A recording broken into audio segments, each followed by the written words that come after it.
plasticnews.com.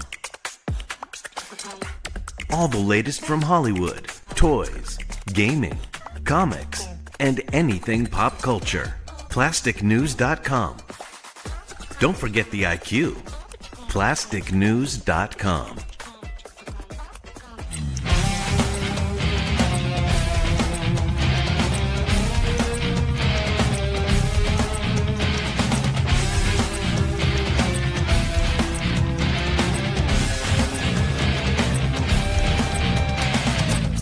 He was the first person to say, we should put comic books in plastic cases and grade them. He told George Lucas to hold on to the merchandising rights, and 3 3/4 would be the perfect scale for the figures. When the owner of Playmates Toys asked him how to compete with the big guys, he gave him his extra copy of TMNT #1. He is the most important collector in the universe. I don't always need a grail, but when I do, I go to holygrailtoys.com. Keep hunting, my friend.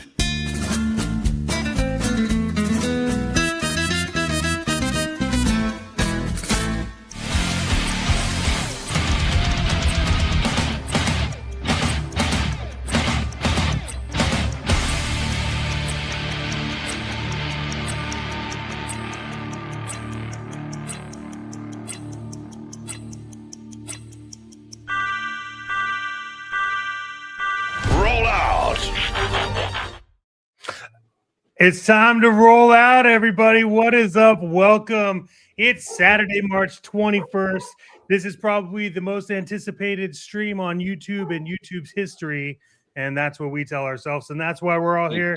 What is up, everyone? Welcome in. Hello to everyone in Chad's universe. Chad, welcome.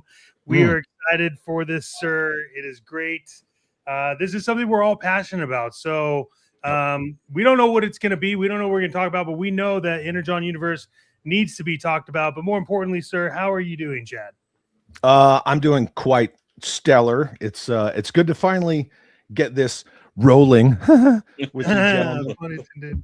We've been talking about this for a while, and it's awesome to finally get down to business. So let's get to business. How you guys doing? I'm good, Mr. Alexander Thunderstorm. How are you doing?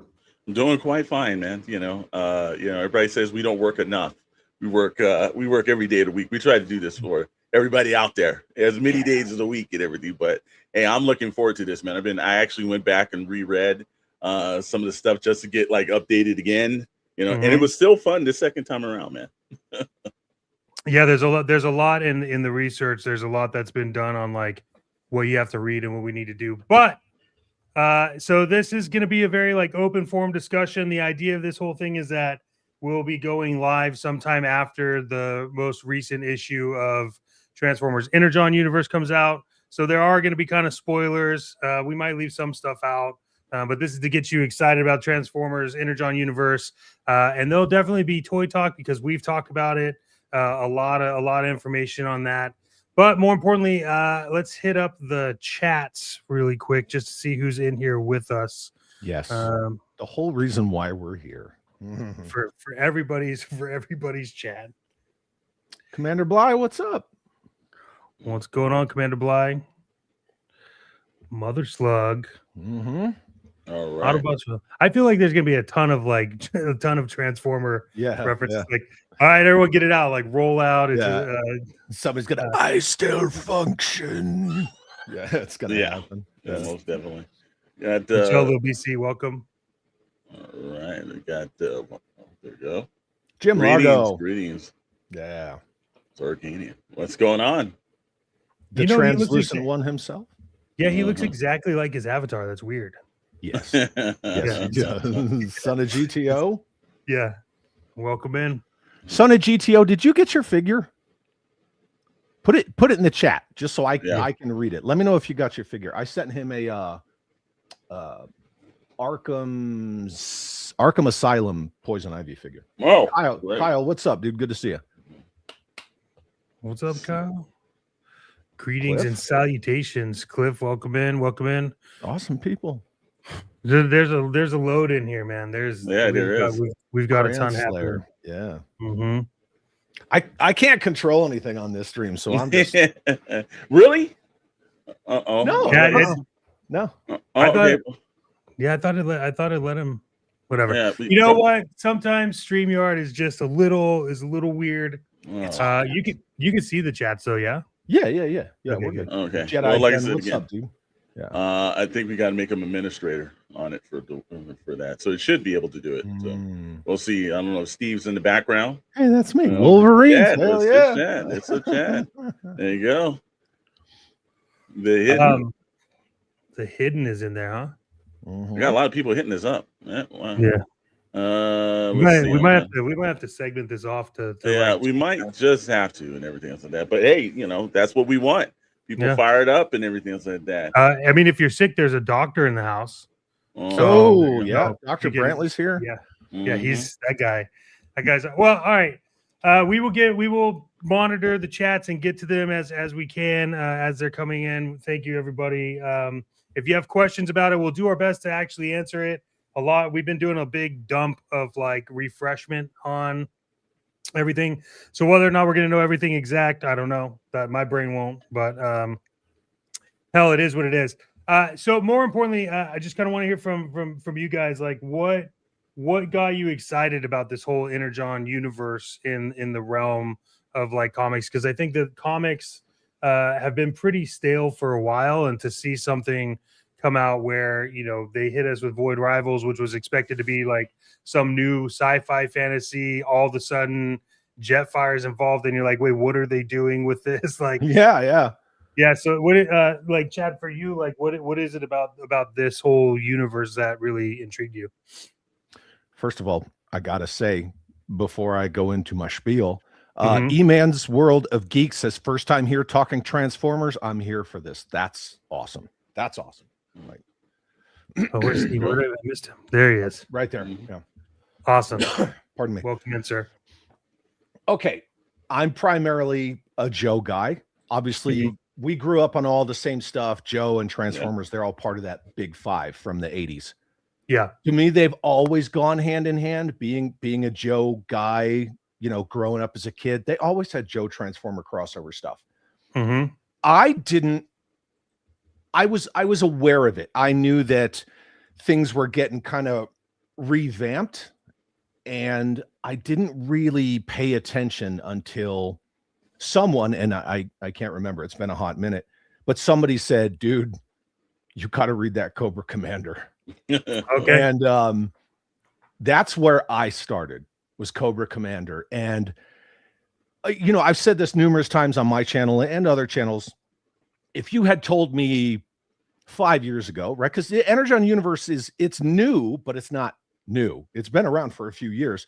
If somebody had said to me 5 or 6 years ago, dude, they're gonna completely kind of revamp the G.I. Joe Transformers lore and tie everything in, and then they're gonna go interstellar with it with Void Rivals, and they're gonna bring Cobra Law back, but they're gonna do it in a way that makes not only the commander ruthless and calculating again, but also make Cobra Law make sense outside of like an Elseworld sort of a thing, which is the way I see the 87 animated movie. And oh, by the way, Megatron's there. And I'm like, okay, so they kind of take certain hits from the first Bay Transformers movie. They built Hoover Dam around what is he, NBE-1, right? Megatron. Right. And they bring in aspects of the 87 movie, but also the original Real American Hero Hama run comics from 82. Yes. And they just make it better. I'm like, no, that's not, come on, that can't be a thing. And then I started reading it. Forget it. I was hooked right after that. And then I expanded, of course, to Duke, how he's the he's the first encounter scenario with Starscream and his buddy and all that stuff. And then, Hawk kind of treats him like he's off his rocker. And how they get the Baroness in, it sold me. And then it just kept getting better. Every time they added another layer, Destro, Energon, how they all tie together. What the hell's going on with Megatron? Because I'm sure we're gonna get to it, right? But the fight between him and Globulus and his weird like buff armed monster mount thing.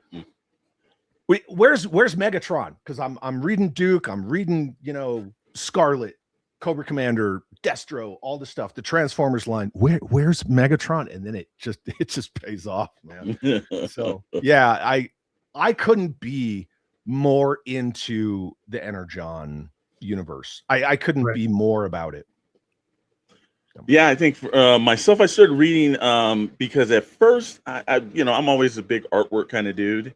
And you know, the first couple of issues in Transformers, it really didn't take me, so I said I'll blow it off. And then I heard Robert Kirkman was taking over for issue 25 of Transformers, and then Dan Moore and a couple other guys were jumping in. I was like, well, wait a minute, let me check this out.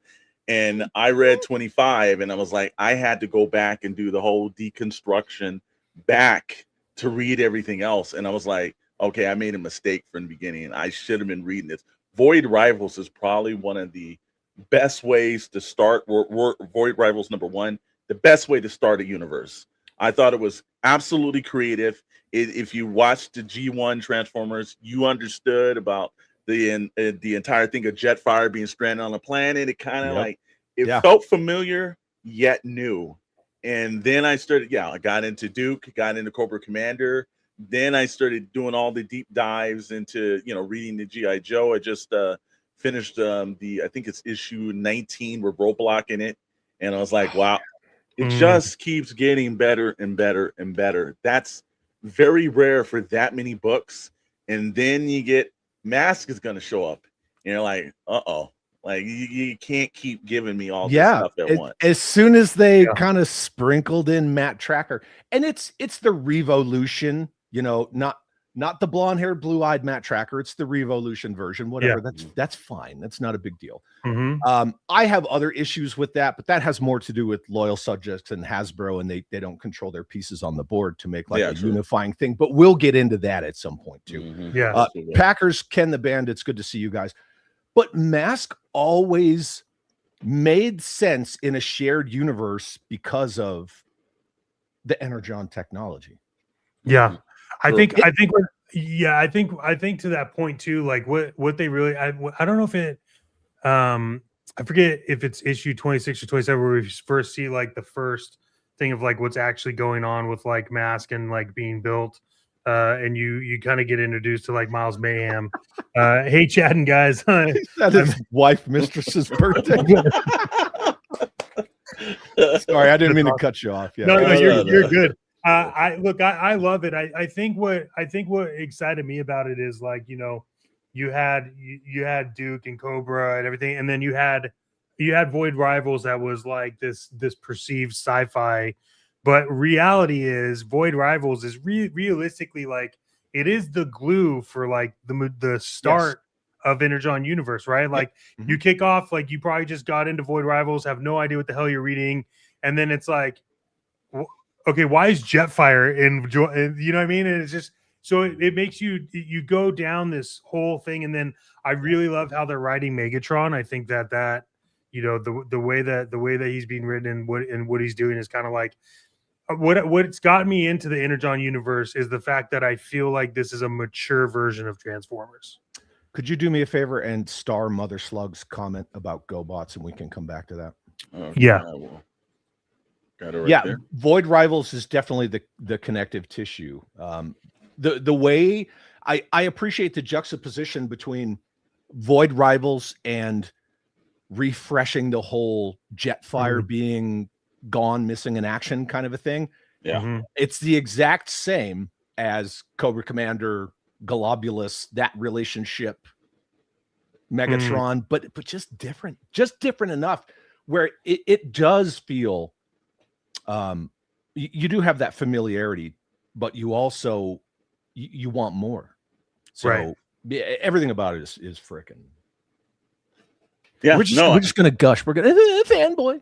Exactly. You know, it's the only time all of us ever fanboy out is like because there's really just so everyone knows too, like there's really it's very difficult to figure out how to structure this to talk about it because you start getting into whether it's Void Rivals or Duke or GH, whatever it is, it's all just kind of like leads into like, oh, and then this, and then this issue, and then that issue, and then voice. So realistically, like it's really easy to fan out on this because there's so much untapped market. And I think all of us have said it at one point in time in one cast somewhere down the line of like, why aren't you doing like toys for this universe? Yeah. Like, just why are you not, Yeah.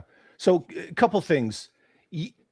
Yes, it's an entire sort of cornucopia that we could just choose from to talk about. Now, I'm sure a lot of it's going to be driven by these fine people over here in the chat. Absolutely. Yeah. Which is what we always want, right? You always want people to feel welcome and, their voices heard. We're also 3 years behind the curve with, an Energon focused stream where, I mean, we could talk about this for 7 months and not be caught up. Yeah, it's just one of those things. Like it's a celebration, a discussion, everything related to the Energon universe. And yes, they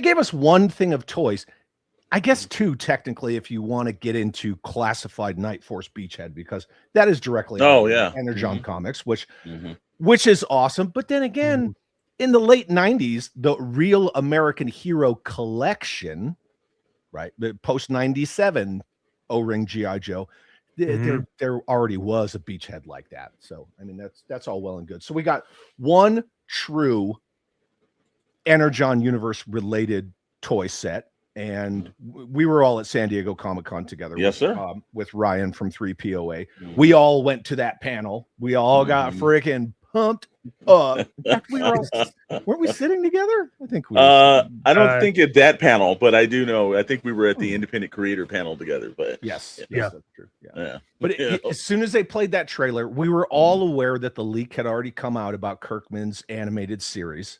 And then he did what all those types do. And I don't blame him for it, but we all knew what he did.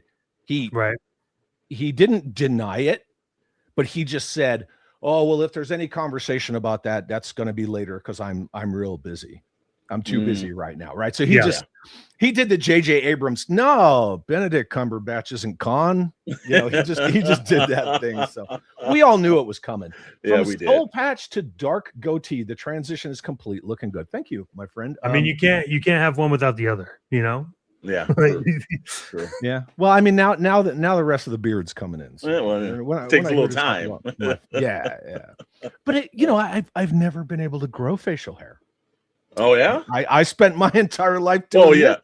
Yeah, true. Yeah, they would. They probably frowned upon that. Yeah. How far are you gonna let it go, man? Take a look at Chet. That's okay. There you go.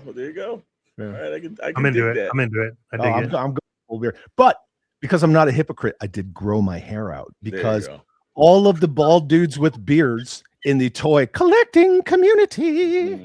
Yep. Most of them bother me. So anyway. Absolutely. Robert's Infinite Realms. What's up, my dude? Yeah. Anyway, we're trying to work on this chat to give you access to it, to the chat. It's all good. Yeah, so we're working on it right now. We'll get there. Right? See, we establish the fighting position, then we improve upon the fighting position. Exactly. Always improving. Yeah. Little Beastie says, my daughter wants an Energon bedspread. Where can I get one? You know what? This is the reason why we're doing the stream. It's because guess what? You should be able to get it. But there's none out there. I don't know if there's any any customers or anybody at SD or anything. So I'll look around for that, Michelle, because I would hope that somebody are firing up either through the legal way or the other way around. We'll find that out. Yeah. Mother Slug will let you know right here, chat. Handlebars. Yeah, you know what? Here's the thing. I think excitement's I think Robert Kirkman did I read the Larry Hama run through the 80s. I liked his Devil's Due run when he transitioned over there from that. Well, I guess Image / then it went to Devil's Due. I didn't really like the IDW run. Enough said about that. You don't like Cobra Casino? Serpentor Khan and all that stuff. I was like, okay, Like the guys over the IDW, they figure out like what's the cheapest artist we can get and how can we not pay him, and then like that's going to establish the best work. No, that doesn't. Then when I heard that it was up for grabs and Robert Kirkman was at it, and I was like, okay, well, you know, Walking Dead and everything, he's got a very good track record with franchises. I was not expecting what he did though. This raised the bar. I can more than understand why you know, the Hasbro went with him, because I know it was split between him and a couple other places they were seeing who was going to do it.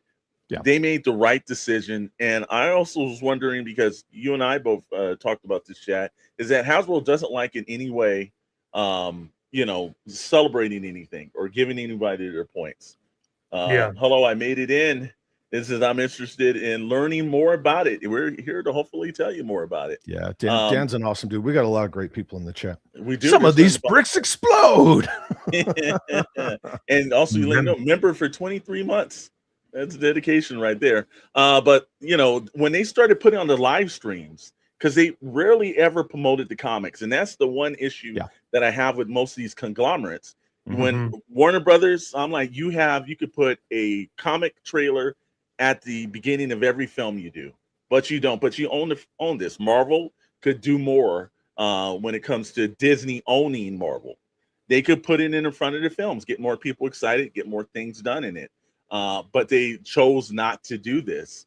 Now you've gotten Hasbro that really kind of leaped on, and they were in their live streams on Hasbro Pulse and everything. It says not to cut the topic or the show in half, but I know who's everyone's favorite character in the EU. Okay. Well, you did. So congratulations to you. Way to just cut it in half. Way to go.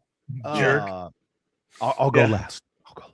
Yeah, but that's what kind of surprised me when it was on, like, you know, when they would do a Transformer live stream, or they would mention the comics. And I thought that was extremely interesting and everything. You've got a new member, sir. Right there. Wolverines. Hell yeah, Nico Tronus. He's been a member forever. So. I mean, it just does that. You know, they'll do something membership related. It'll be like new member. Anyway. Yeah, I'll be honest really quick to answer the question. I don't know if I have a favorite character in the EU, and it's mostly due to the fact that they're blending so many together that I just haven't. Like, I'll be honest with you. Like, I'm a massive M.A.S.K fan, and so anytime stuff like the biggest surprise was, and this is spoiler, but you know we're well into the series. Yeah. But the biggest surprise for me was when there was the reveal of like Miles Mayhem. Like that was, dude, I lost it. I was like, no way. And like, so I think that's like the big gotcha moment for me so far, because of how they've been able to like bleed that in. But again, you know, they're bringing life back to Cobra Law. Like all of this stuff that you just felt was kind of like dead is all kind of coming back. Is that Chad with the fresh goat tea? Hello everyone. I'm still at work, so I'll catch the replay. Have a great day. Thank you. Good to see you, dude. Appreciate that. Mother Slug, don't be sorry, man. That's what this is for. You know me, man. I just bust people's balls. Yeah. That's what this is for, right? We also let's hit back really quick. I know that we flagged one from Mother Slug earlier. Just curious, when is GoBots going to join talk about going insane with crossovers?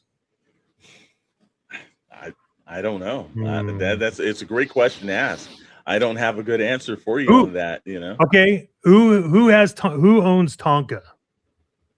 Oh, you own Tonka? No, Hasbro. I thought you meant who owns the original. No, I have GoBots.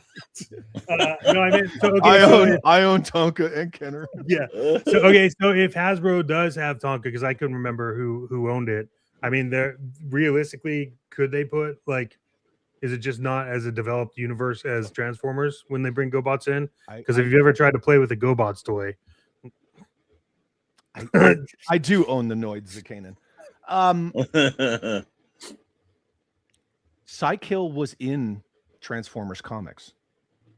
Right. So Psykill exists in some capacity in the Transformers universe. So if the leader of the Renegades exists in some capacity, then it just goes, that maybe the rest of the Renegades are in there, Crasher and Tank and all of them. I would love to see the GoBots brought in. I would love to see it. I think that a lot of them are great characters. I think that Leader One could work in there. Yes, you would have to pick and choose. Scooter? Sure, But- why not? He could be Bumblebee's pal. I mean, you could bring in like Psykill and Tank, right? Yeah. And maybe Mhm. Tank is like Psykill's, like his muscle, the way that Storm Shadow was initially Cobra Commander's bodyguard. You could do something like that. At the end of the day, the way that they're tying all of these threads together so masterfully, I don't see an issue with them bringing in the GoBots. I think they could freaking nail it right out of the gate, and I would love to see it. I have the 9-inch Machine Robo Revenge of Kronos Psykill, and he's amazing. I play with him all the time. He's freaking fantastic. Yeah, I think what kills the GoBots, and I think the only problem is it's just the animated cartoon. I just think that that's the reference there. It's not the actual the figures themselves or anything. I think it's just the cartoon. It's such a contrast. But if you drop all that stuff down to Josh Williamson, Robert Kirkman, and the rest, you're going to get an updated version, and they have been needing an update because you're trapped in the 80s. So your mind, especially with Scooter, you're thinking of the 80s. Mhm. But which I would love to see what they would do with it in this point in the situation right now. Mm-hmm. Well, think about Crasher. Like she's a freaking maniac. Even in the cartoon, she was creepy, man. She was kind of scary. I think they could do a good job on her. The Hidden has a question also. Yeah, let me go back up to here. Go Cobra Commander one. Yeah. There it goes. Is Cobra Commander a practical terrorist compared to the real versions, given mature audiences like realism? I mean, did G.I. Joe create the word terror? Yeah. Terrorist. Well, that's the first time I remember as a child hearing it. Yeah. He's a megalomaniac. Mm-hmm. That's kind of like the best way to describe him. Yeah. Like he just wants to control, and it doesn't matter what it is. It's just that his issues with Globulus and with Cobra Law are that they're too narrow of focus, and the fact that they only want organic based technology is a hindrance, and it disgusts him.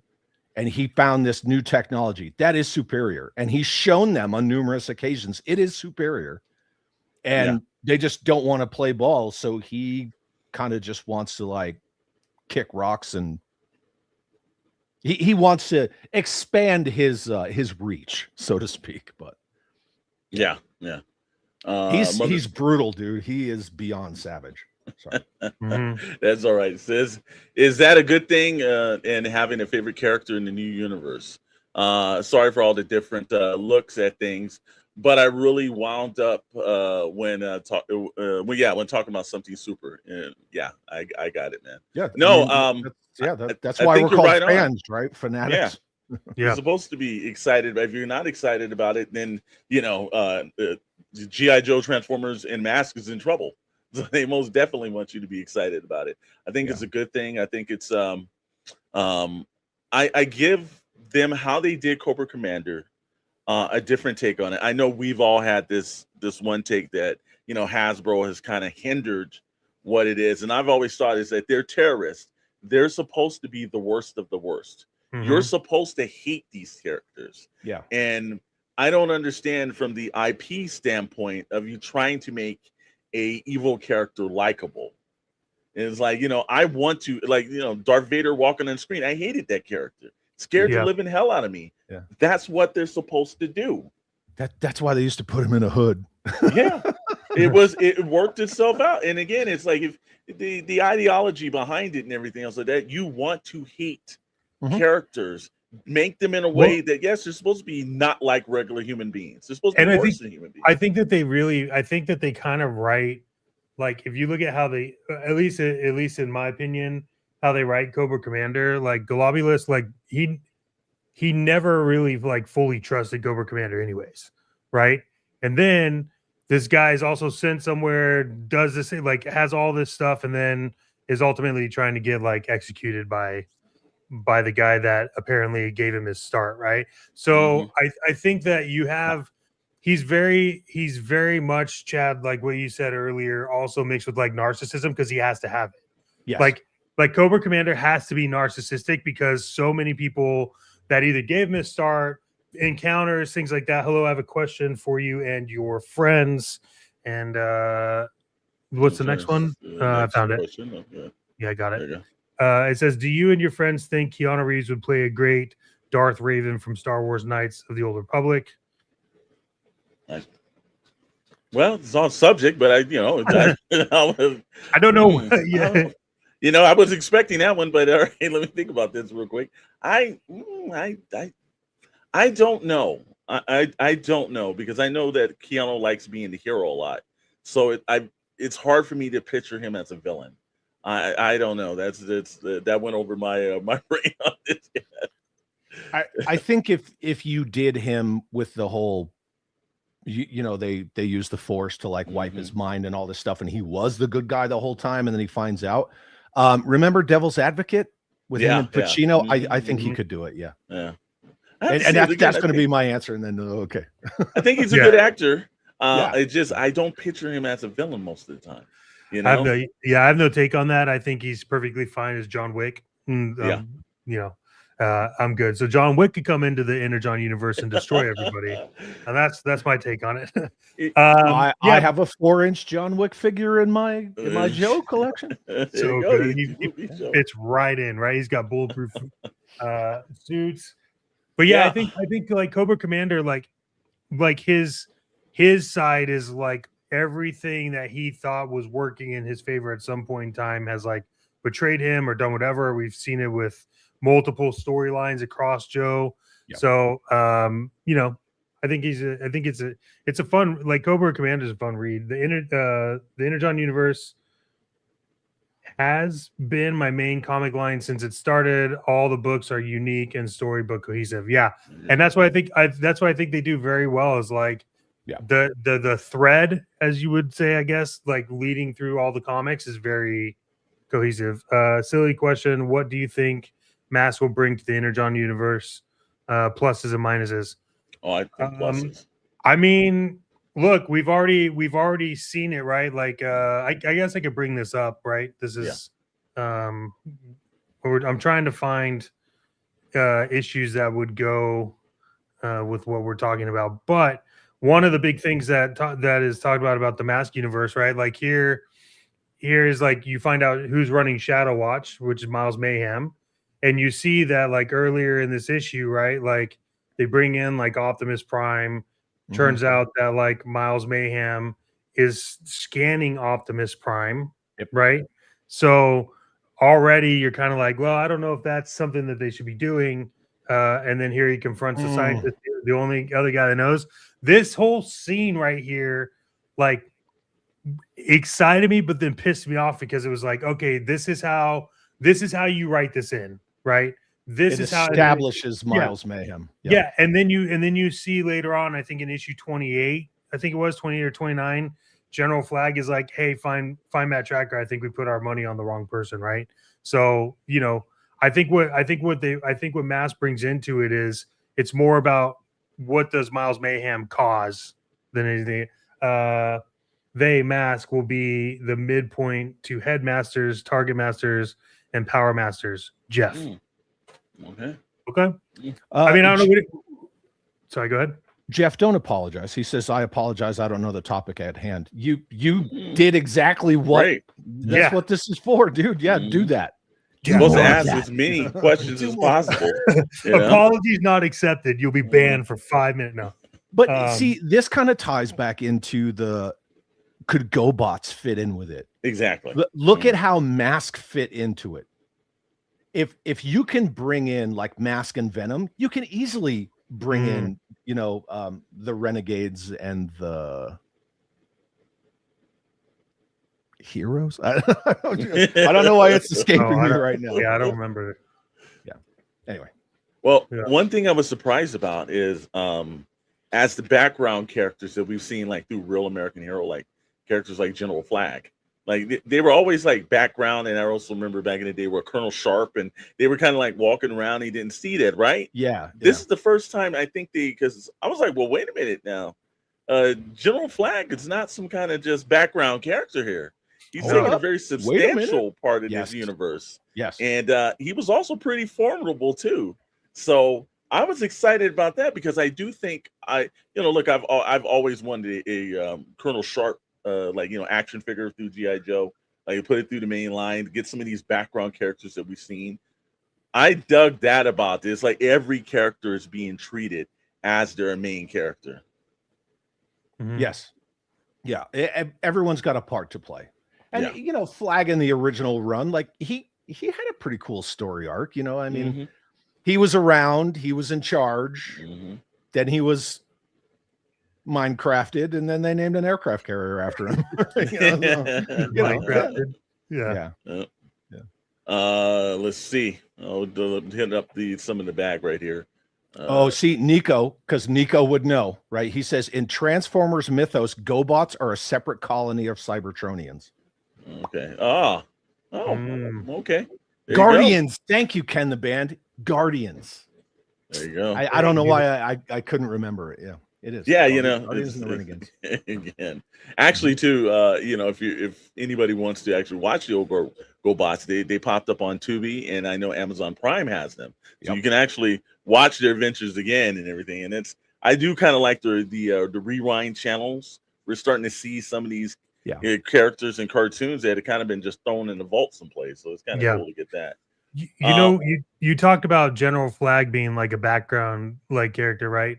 I think one of the most important scenes that I remember that I can recall so far, and there's a lot, right? But one of the biggest ones is when General Flag is confronting Miles Mayhem, right? Then I'll pull it up. I think that this is probably one of my favorite ones because it really gives you the understanding of like who General Flag actually is. So this is them at the Shadow Watch underground base, right? And you could see like Miles Mayhem obviously has his egotistical moments of like, I'm Miles Mayhem. And then they go at each other, right? You can see he's getting ready to punch him. And then this whole panel reveal right here is just like, holy shit. What did Flag just punks him? Yeah, you just made it known that like you are the person in charge, right? And I think that is like crucial storytelling that they just got right. Like, I think it definitely sets up like anger for Miles Mayhem, right? Because he puts him in his place, but at the same time, like General Flag like literally does not give a shit. And this is another one of those things, right? Where they take something that's established, they rearrange a few aspects of it, and instead of and maybe it was still in there somewhere in the past that we just haven't seen it yet, but instead of Matt Tracker, his brother, and Miles Mayhem coming up with all this technology together, you get this.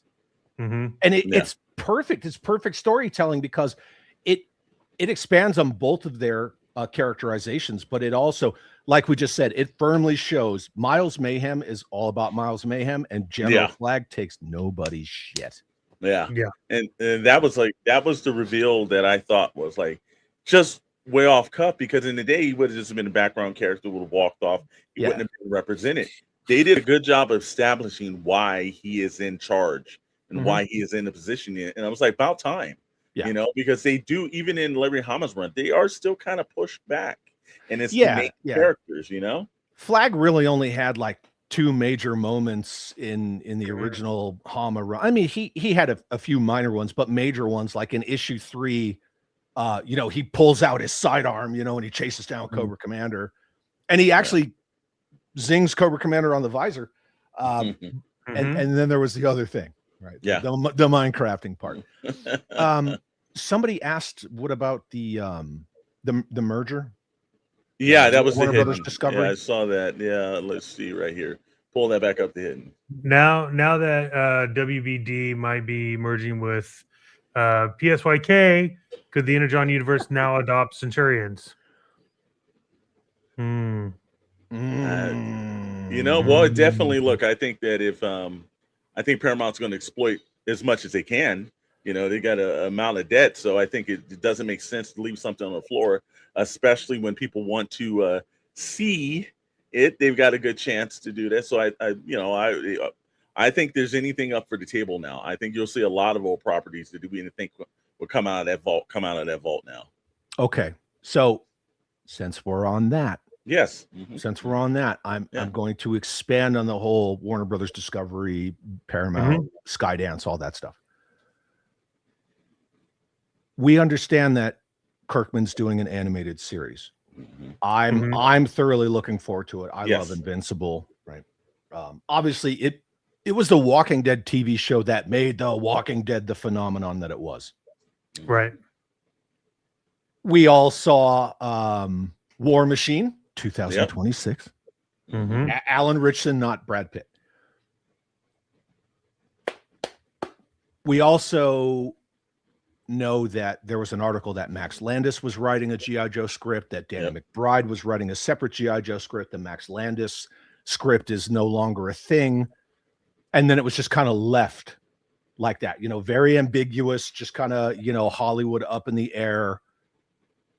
When do you guys think, or do you think they're actually going to compound on these successes and do something with it other than an animated series? Do you think they will?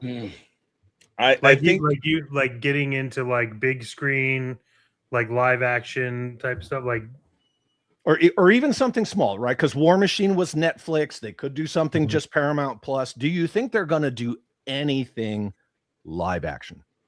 I think yes. I think because of they're seeing you know, you want to see numbers. Comics is used as a farming ground. Yes. And the comics are doing well. And I think that, you know, now, you know, with things like this and everything that we're doing today, this is going to start being talked about a little bit more. I think that they look at it from the point is that it did well in the comics. You know, we've had a couple of G.I. Joe films that hasn't done well, you know, so now we have the opportunity to actually redo and restart, because the shared universe thing is the big thing Hollywood's working on right now. Everybody from Sony to, Amazon, everybody wants to have this extended universe scenario. I do think and I'm hoping that they're smart enough to say Robert Kirkman, because at one time he was in the Paramount when Entertainment One and Paramount owned one another. He was in a think tank for them. Yes. I think they will do that again, and I think that he's the perfect person to guide what's going on. He's got enough success again, like you said, Invincible, The Walking Dead. He's got that cachet behind him. I think they will do it. So where I really think the Energon universe as a whole, whether it's Void Rivals, G.I. Joe, anything that's involved, like the whole EU, where I think it would really thrive is if they took it the same approach that they did with Halo, right? But actually like put time into it. How do you guys feel about the lack of Snake Eyes, Storm Shadow so far? Save for the Scarlet Run where a dude got called Tommy. I think it's a good thing. Love it. Yeah. I don't think that they should. I think that they have to be very reserved on those characters. Menjoza, what's up, dude? K-Mac, good to see you. Sorry, I didn't mean to interrupt. No, you're good. Do it. I think that, look, Snake Eyes is obviously G.I. Joe's most popular character. Hasbro is always going to lean on Snake Eyes, but at some point, the whole G.I. Jesus thing, it turns people off. Like, everyone will reach some kind of Snake Eyes burnout at some point. Like, he's just the MacGuffin of everything. Like, you need a mission done? Send Snake Eyes, you know, and Plus, you know, his credit's kind of gone down since that movie. And that's what they need to avoid, is doing anything like that. So I think they're playing it smart. Do you think that? What are your thoughts on? Should it go like big screen, or should it follow a path of Halo, just with more thought process and more thought out? Hold on, I'll be right back, guys. Yeah. Okay, bye.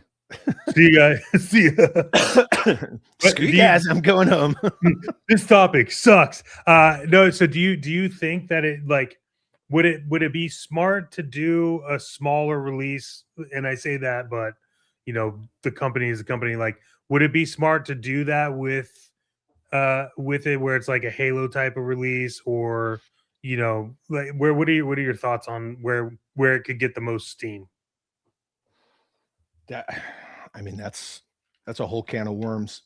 Yeah. What I would say, I wouldn't do, you know, like an episodic kind of series thing. I think that there's arguments to be made for a G.I. Joe period piece, kind of like the Unit, where depending on the operating environment they go to, just kind of make it like the Special Missions comics, where wherever environment they go to, oh, we're going to the Arctic, hey, here's snow job. You know, oh, we're going to the jungle, hey, here's Recondo. Yeah. You could do an episodic show like that. I think, look, after watching War Machine, I think a lot of my perspectives have shifted. I think that if they did something like a War Machine, which I mean, really, 81 could easily be Duke. Absolutely. If you did something like that, if you did a very tightly focused, character-driven sort of story, to me, that's the brilliance of War Machine. It's really just like, there's this thing, we don't know where it came from. It's hunting us, and we got to go. Yeah, and like, it's perfect. You know, I think that if they did sort of a starting off point, a jumping off point, make it a movie, sure, put it on Paramount Plus, let it get that word of mouth, that buzz, and then that way you make it on a smaller budget. If it doesn't do fantastic, then maybe you shift the focus over to the Transformers, and then sure, you put that on the big screen. But I think if they started with the smaller character-driven stuff and did it on Paramount Plus, you know, you could do a Duke, see where that goes, you know, and then decide from there. But at the end of the day, they still have to contend with Lorenzo Di Bonaventura. And how much is he going to be involved? Nobody really knows, like, what's in this guy's contract that's so airtight that he can just fail upward continuously.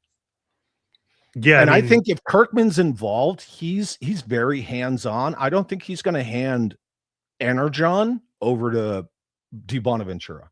And then, do you wind up in a situation like Warner Brothers, where you had Snyderverse, you know, the DCEU, but then you got, you know, the Joker movie and the Pattinson Batman movie coming in, and then now you still have that Pattinson Batman universe with the Penguin and the Pattinson Batman 2, but then you've got James Gunn's DC. Like, they need to not do that.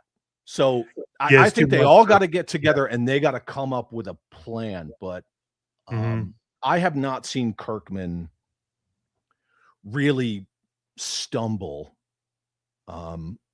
I just think it needs to be him, and they need to get rid of Di Bonaventura, send him somewhere else. So. Yeah, I mean, I'm with you on that. I have zero understanding of exactly like you said. Like, you've just not been doing anything good and just moving up. Like, no. and like, yeah, I think Kirkman would take the EU and run before handing it over. And I think that what Nico's saying here, a Dreadnought live action series would be an easy way to walk into an EU live action. Yeah. They're mercenaries. Let them do mercenary stuff, but you have to walk that line where they're not good guys. Yeah. You know, maybe you could kind of lean toward an anti-hero sort of a thing, but I don't want to like the Dreadnoughts. I mean, I want to find them like entertaining and funny in like a ridiculous, retarded, sad way. So you want a Cold Slither live action?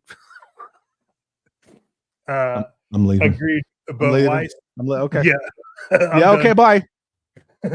Why start with Duke if fans are getting an Energon Skybound animated cartoon for mature audiences?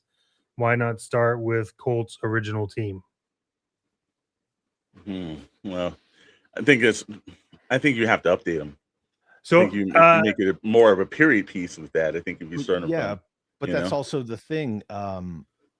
The original team in regard to Energon is not the original team. Yeah, Right. exactly. It's not the original team at all. In fact, like, yeah, Scarlet's there, but she's not there. You know what I mean? And Flint's there. Now that it's a little further down the line, like now you're seeing establishment of teams, but Beachhead and Flint are more important than, say, you know, half of the original 13. Yeah. You know, like take Zap or, you know, several others, Steeler. No, you got Beachhead, Flint, Clutch for sure. He was one of the original 13. Duke wasn't original 13. Duke didn't even come into the comics until issue 24 when they were at a funeral. So like that's the thing that I think a lot of people, you know, they're either stuck in the Sunbow cartoons or in the later Joe stuff where, you know, 500 characters are established. Duke was not even a thing for like the first almost 2 years. So it was Hawk. Hawk show, Stalker number 2. Yeah, and I was just about to get to that. Like, you know, I think you know, I haven't seen him that much in this Energon, but I know they're going to save him because again, we just recently saw Roadblock pop up. So I can't wait to see what they do with Stalker and if he's more towards Larry Hama's vision of what Stalker was, or is it going to be more like the Sunbow version where he was more integrated to a background character again? You know, the little stuff that's been referenced and whatnot, I kind of see him OG Larry Hama, but a little more, I don't want to say bloodthirsty, but cold. Yeah, you know, just a little colder about it. That and that's just from the little drops here and there. So I don't know. All right, well, we're going to talk about the thing in the room that I think everybody else also shy away from, the Matt Tracker issue. We've seen him. He's going to pop up. He actually is popping up in G.I. Joe. Now, I'm an opponent of, if it's going to make a character better, you make a character better. I don't ever have a problem with that. I do have a problem with, I didn't think that they needed to make the switch from Matt Tracker's. You know, we're going to talk about, you know, race swapping on this. You I don't from Chet Tracker to Alex Tracker. Yeah, I don't. I don't think in any way. Come on, I love you guys. You know. I don't think in any way they should have done that. You know, I think they need to shy away. I think there's a reason why the characters work for what they work. Every now and then I do understand if it does and it ties in to make the storyline better. But you've got 40 years of and a bunch of characters you did. Now I know you did this for the IDW run. Now I'm interested to see what they do with the Energon, because obviously they've shown a glimpse of it. It's, you know, obviously the newer version of Matt Tracker, not the original version. Right. I'm interested of what they're going to do with it in the comics, because I do think that Robert Kirkman, Josh Williamson, the writers over there have a different way of approaching that. But I'm going to ask Chad, because I know you and I talk about this a little bit too. Was there reason for them to do this in any way, in your opinion? Got any tips? No. Yeah. At the end of the day, I think that's just one of those things. And look, for everybody hanging out with us in the chat, as this monthly live stream goes forward, I'm gonna drop this. It's just a spoiler. Yeah. We've already been talking with creators, people who are creatively involved with the Energon universe about to coming on and hanging out with us. So we're just going to leave it at that. That being said, I don't know why they did it. Does it matter to the character of Matt Tracker? I don't think so. I mean, we've all seen the black version of Matt Tracker before, but and I think was the first time was it the San Diego Comic-Con, the IDW comic pack. I think that's the first time the Revolution. Yeah. Yeah, and I also think they had Micronauts in it and a bunch of other things. So it's just that's a sought after. Yeah, pack. they had ROM in there, they had Yeah. Jetfire in there. They had the roadblock with the chops that they had to put in there. Like Bobby Val has told this story before. Like he was responsible for that set. They had to put roadblock in there at the last minute because the trademark was going to expire, and so they had to get to it. So they just chucked that roadblock in there. But the interesting thing about the blonde-haired, blue-eyed versus the other version of Matt Tracker is like in the Unit E, it was the blonde-haired, blue-eyed version. In the Revolution and the IDW, it was the other version, and it's just back forth. And then they put out the 25th anniversary version of Matt Tracker. He's the blonde-haired, blue-eyed one. Yep. Then they put out the Revolution set. He's not. You know, like everything about them is different. Like their body type, their size, like they're just completely different. Yeah. And then Loyal Subjects gets the. I'm going to go there. Loyal Subjects gets the license for M.A.S.K. Someone somewhere knows that the Black Matt Tracker's coming out in the comics. They make the original blonde-haired, blue-eyed Matt Tracker for Loyal Subjects, and this is just my argument. I don't care which way you go with a character. Yeah. But what you don't see Marvel do once Nick Fury changed to the Ultimates version of Nick Fury, which was based on Samuel L. Jackson, he freaking stayed there. Yeah. Sure. I don't care which way you're going to go, but pick a lane and stay there. Yes. And keep it uniform across everything. That is, to me, the biggest question mark / problem / unknown is Hasbro. Because as much as we all grew up on Hasbro stuff, I mean, like, you know, look behind any of us, right? They are the biggest unknown and probably the largest roadblock to this whole thing being cohesive. Hasbro is stupid. They're stupid. Like the Hasbro of today, I don't know many people who have that much faith in that company. And it sucks to have to say that. I don't like to have to point that out. Hidden did say that. Here's one thing, and this is a comment too. And you know, we're gonna talk about this, and I think that's a very appropriate point to come in. Now that we've seen actually, you know, the books, and we know the books are. How do we know the books are doing well? Just checking the top charts in the comics. I know they need to have a better tracking system, but there's several ones they do have. Energon is ranking in the top 20 of the books per month. So that's how we know the series is doing well. And that's Robert Kirkman's wheelhouse. When he gets on a book, it jumps into the top of the charts. Now the problem is that you've got Super 7 that has the 3 3/4 line of G.I. Joe. You've got Classified out here. You've got Low Subjects just destroying M.A.S.K. is every part of M.A.S.K. is reputation and ability, because these toys are trash on the market. And you got Transformers now. Transformers is the one, I would say, staple that Hasbro has that rain or shine, they've been doing well. It's like Transformers, it just seems like they keep bouncing back. Yeah. How do you, in every possible way and everything, I see Stanley says Hasbro or has been. Yeah. Bat Stan, it's good to see you. Yeah. Yeah. Pick a lane. I know him. Is because now, of course, obviously corporate rights and everything else like that, I'm sure that they can't come back and do that size because they made an agreement with Low Subjects that Hasbro wasn't going to do that. And the same thing with 3 3/4, but they did launch that really interesting Hab Lab for Tron and the 375. I do believe that this fits in the 375 if you're going to do it. Is that something that you have faith in, Chet or Chad, that Hasbro's going to wake up and say, hey, you know what? This is secondary line. It's not the line we gave it to those guys, but let's try it in the 375 initiative. I'll go last. Go ahead, Chet.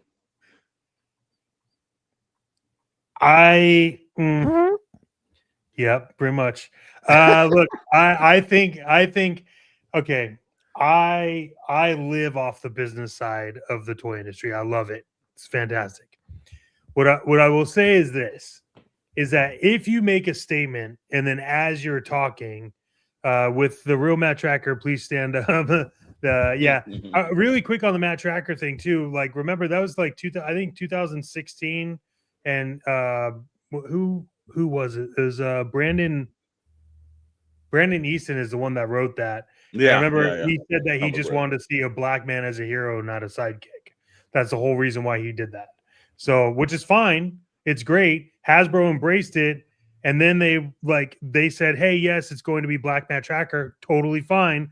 But then to you guys' points, okay, well, now, but Loyal Subject is doing White Matt Tracker. This other Matt Tracker. It's like, so you released it as a, anyways.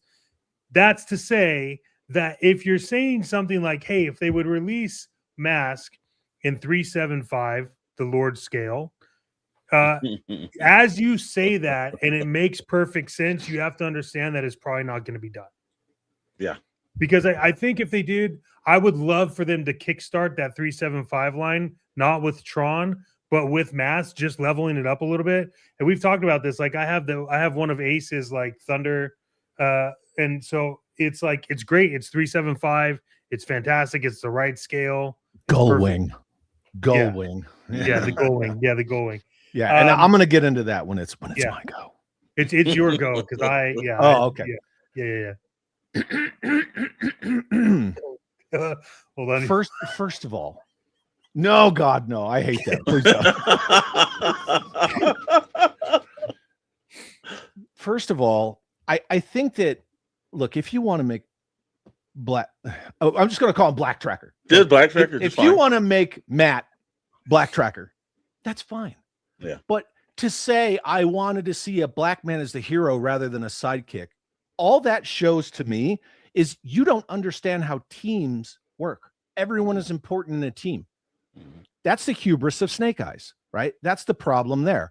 Exactly. Everyone is important in a team. It's not just, well, I'm the leader. I'm the hero. Like, if you wanted to make a black dude the leader of the team, cool. But don't say the hero, because Hondo is just as important as Matt Tracker. Yeah, exactly. Bruce Sato is just as important as Brad Turner. So I don't want to hear that bullshit in the first place. Anyway, moving on from that.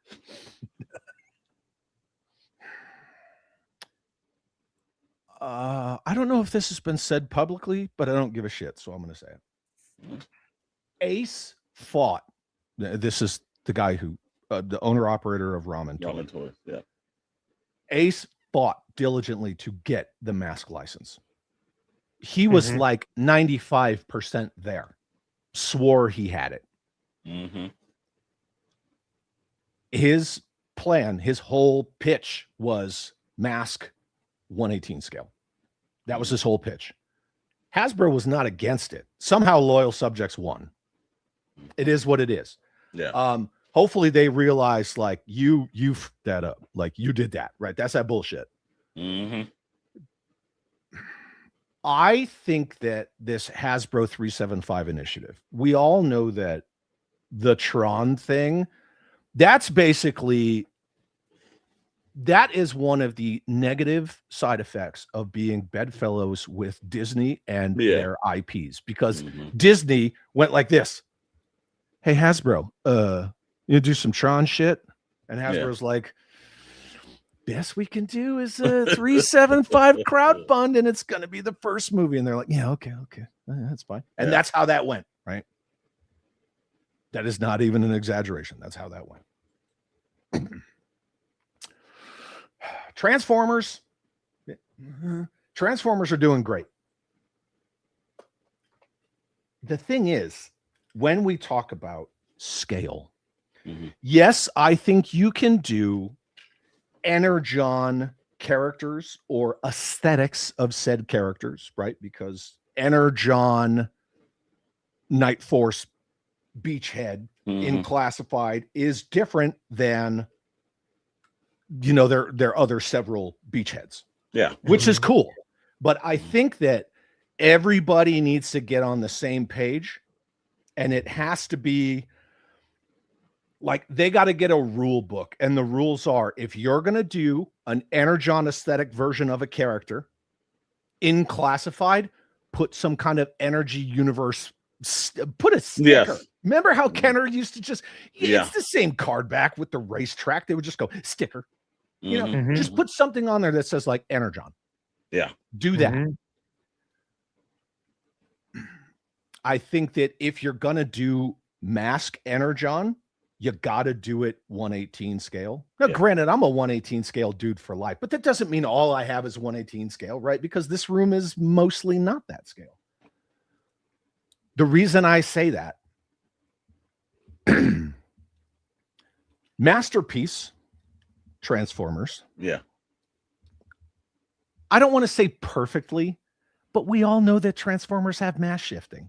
But when they're in bot mode, and you put a 118 scale figure next to them, exactly, it doesn't look as bad as, say, a freaking classified figure would next to this. Exactly. Yeah. But on my shelves, I have my Masterpiece Megatron and a Cobra Commander in front of him. I got this guy with, it's Snake Eyes, but it's a San Diego Comic-Con Snake Eyes with the Transformers logo on his shoulder. So, you know, it works. But yeah. So you kind of have to do it like that. It needs to be focused, and they just got to do it. My argument was always, I wouldn't have rolled out 375 with M.A.S.K. I would have let Ace do M.A.S.K.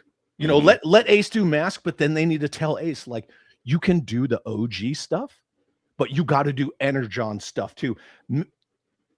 Everyone who knows Ramen Toy knows that Ace loves to do variants. Because he's all about that. Yeah, he would do like, oh, okay, yeah, here's the OG. He'll do matte tracker, and then he'll, you know, like change the aesthetic on the cars and give you a black tracker. Like he would easily do that. Let Ace handle M.A.S.K. Grab little Super 7 guy or guys or new guy or whatever. You know, just go grab them and sit them down and go, this is what we're doing. No more Python Patrol Serpentor. Yes. Okay. Right. Get them to like focus. You know, shut up in color. Right. Yeah. Kind of a thing. That's what somebody needs to say. Just shut up in color. And I would have rolled out Hasbro 375 with Duke. Obviously Duke. Right. Take it back to the beginning of Energon. You don't need to do Void Rivals because I've got the set on the floor, right? We all know saw that set. Yeah, right. You don't need to do the Void Rivals figures because they're already out. No, granted, you could come back around to them again, sure. But Duke, because he was one of the first comics. Baroness, because she's a different version of Baroness. She's good guy Baroness, which is kind of weird to say it like that. I don't know any other way to describe that. Obviously, Cobra Commander. Yes.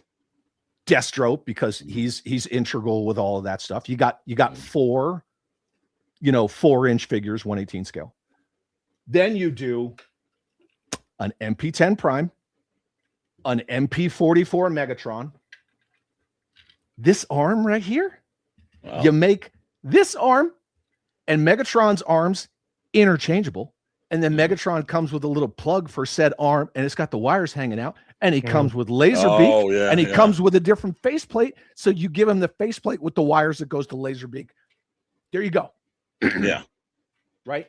You got your Autobot hero. You have your Decepticon villain. You got 4 figures. That shit would have been gangbusters. Gangbusters. And from there, you establish, okay, moving forward, pardon me, just do it made to order, right? Not so much a HasLab model, but moving forward with Energon, because they're so weird about that scale. They're the only company that likes to turn their backs on a scale that they helped make really awesome. And there's so many 118 offerings today, way more than there ever has been, except for Hasbro. Kind of funny. Yeah. You just moving forward, they just come out. They love to do all their QVC live streams where they hawk their wares and just say, okay, so we're going to launch this It's a Hasbro 375 initiative. The first one will be a HasLab. As long as this one funds, moving forward, they're going to be made to order. All of the Energon Universe mainline stuff will be 1/18 scale because of Transformers and M.A.S.K and all that stuff, and it'll all jive together. Classified will have Energon versions of these characters, but they're going to be a Energon label. Yeah, yeah. Well, And I mean, I don't even work in the toy industry. How many of us are like, we're not retarded? Like we, you know, Yeah. seeming far between that in the ownership world of toy companies, that's a prerequisite to get in the door. But and you know, like the mole rats, right? They did run that with the whole Energon scenario and everything else, but then it kind of just like they did it and then they let it go. Yeah, and it was very much just like they would only, when they were talking about the mole rat figure, like, oh, look at this new character, and yeah, this is part of the whole dark energy. She kept saying dark energy, dark energy, and I'm like, what is dark? I know what the Energon universe is, and she just kept saying dark Energon, and I'm like, I mean, if you can't say XH1 Dragonfly easily, like maybe talk less. And I'm not trying to pick on anybody, but yeah. I think it was because of that Transformers Prime series, and it was the one that was started on their network, the Hub. That's probably like the freshest thing in their mind. It was always referred Dark Energon, Dark Energon, Dark Energon. There was probably some idiot intern that was like, yeah, just say Dark Energon. It means bad. Done. But yeah, no, I think you're right. I think the 375 initiative could do that and look, people want to see Hasbro do the 3 3/4 because it looks better than the 3 3/4 stuff that, you know, because I don't care what Super 7 does. I don't care what the sculpting, whatever they do. Somehow their 375 figures just don't look right. I don't know what it is. Something's off with it. It seems like they're more bootleg than actually legitimate. The Super 7 figures I have, lay off me, I'm starving. I had several. I have a bunch of them. That's fine. Yeah, they're much more like Leonard the Core. Large barrel chest, little skinny legs, and I have a lot of Leonard the Core, so I'm not dogging on any of it. It's just an observation. Granted, at the end of the day, if it's an opinion, but I think what a lot of people miss with those Tron figures, you know. So first of all, they said Hasbro 375. Hell yeah, brother. The Lord Scale welcomes all. They should not. Whoever named shit at Hasbro should have been fired a long time ago. Think back to the Walmart Retro. When they first announced that, and everybody's like, oh man, Hasbro's bringing back O-rings. And here's the thing. For any of us who have been collectors for a while, we all remember the friggin' hype when they said that. People were like, yes, O-ring Joes are coming back. But they weren't.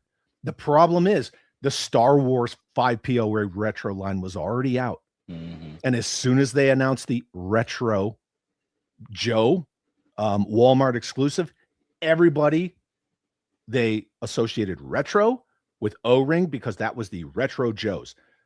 It was just 50th anniversary re-releases at first. I got it. They should not call Hasbro 375 Hasbro 375 because those Tron figures, those are modern construction 4.015 inch figures. They are not 3.75 inches. And plus 3.75 inches, that's your anchor. That's your hero. Luke was 3.75 inches. Vader was not. Yoda was not. R2-D2 was not. Chewbacca was not, etc., etc., etc. Just Luke. Yeah. Now, they should never have called that Hasbro 375. It should have just been like Hasbro 118. Yeah. And then just leave it at that. Yeah. Right? Because they are, you can't even say true 118 scale because we can all, actually each other all day. They could have just called it Hasbro 118. Yeah. Or they could have called it Hasbro TLS, the Lord's Scale. That would cool. That's trademark, bro. They would have to, they're not going to pay. They'd have to fight me in the parking lot. Yeah. No, yes, I agree. It should have been like Hasbro 118. mean to, Chad, but maybe this stream would be very appropriate time to open that present you have. No, I'm doing it tomorrow, dude. Yeah, you got to leave something for. I'm doing it tomorrow on the member stream, dude. Yeah. No one controls chat. Yeah, that's true. That's true. No, and in fact, people are going to find that out tomorrow. So we're going to leave it at that. But with which to mention everything too. If you guys are popped in and you're popped in on our channel, make sure you guys are going over to It's Chad's channel and subscribing to him and everything. He does have stuff. You know, I know you guys all mentioned the syndicate when we're on our own network and everything, but Sunday, Chad's working his magic on Sundays and his member streams, and I'm always in it. And I know a bunch of you guys are in it. Yes. You guys should be definitely getting in that because it's more raw, untapped chat that and the member stuff is more toys. Yes, it is. Yeah, but also, hey man, the live streams that you've been doing for the video game stuff too. Also, but make sure you guys are actually subscribing over there right now. Most definitely, we want to see that cross pollination and everything because again, you can't get the Lord scale here. You can get it there. Yeah, and that's kind of the thing. So we were talking about the toys, et cetera, et cetera. You guys were at San Diego Comic-Con. We all had a blast. We had tacos. It was fantastic. We did. But yeah, there you go. It's so hard to do this. I don't even know if this is in frame, but this is a great set. It's what you hate. There you go. No, well, we got to see the thing. I think it was too, man. Yeah, you're good. That's a fantastic set. Yeah, right? It is. Like the box art is good. Like everything about it is awesome. But here's the problem again with them. They'll do a thing and then they're like, "Yeah, we did it." Yeah, it's moving on. Why are you just doing one-offs? Yeah, like you could do. It's like, did you read Void Rivals? Because there's a lot more you could keep releasing from this. Nobody pushed Chad in the corner. Yeah, that's true. Yeah, man, I think that's unfortunately the reason why I didn't get that Void Rivals collection was because I felt like it was going to be the only one they were going to do. So, you know what? I just at the time I hadn't read when we were in San Diego. I hadn't read Void Rivals. I wasn't really into Energon. I thought it was a cool set, and the one thing I did like about Hasbro, and again, we can kick people's ass on what's great and what's not. Their San Diego setup was one of the better of San Diego Comic-Con. You were to get in line, pay, get what you wanted, and it wasn't like a bunch of BS that you got from like M.A.S.K or the Four Horsemen when we went over to their lines. There was it was a little bit, but not as bad though, man. No, but the big thing is you waited in the queue line to get into the actual line. Exactly. And when you get into the queue line, they give you the thing, the little hard card stock where you can check off what you want, but they don't tell you what's there. Yeah. You got to wait until you get into the main line and the dude at the little desk looks at your thing.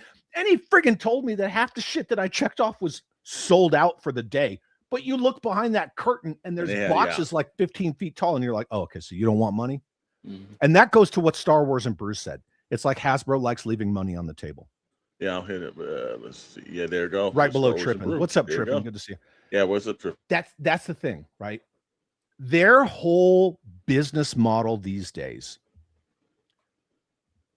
chase partner brands, right? $500 million for Star Wars, $500 million for Marvel.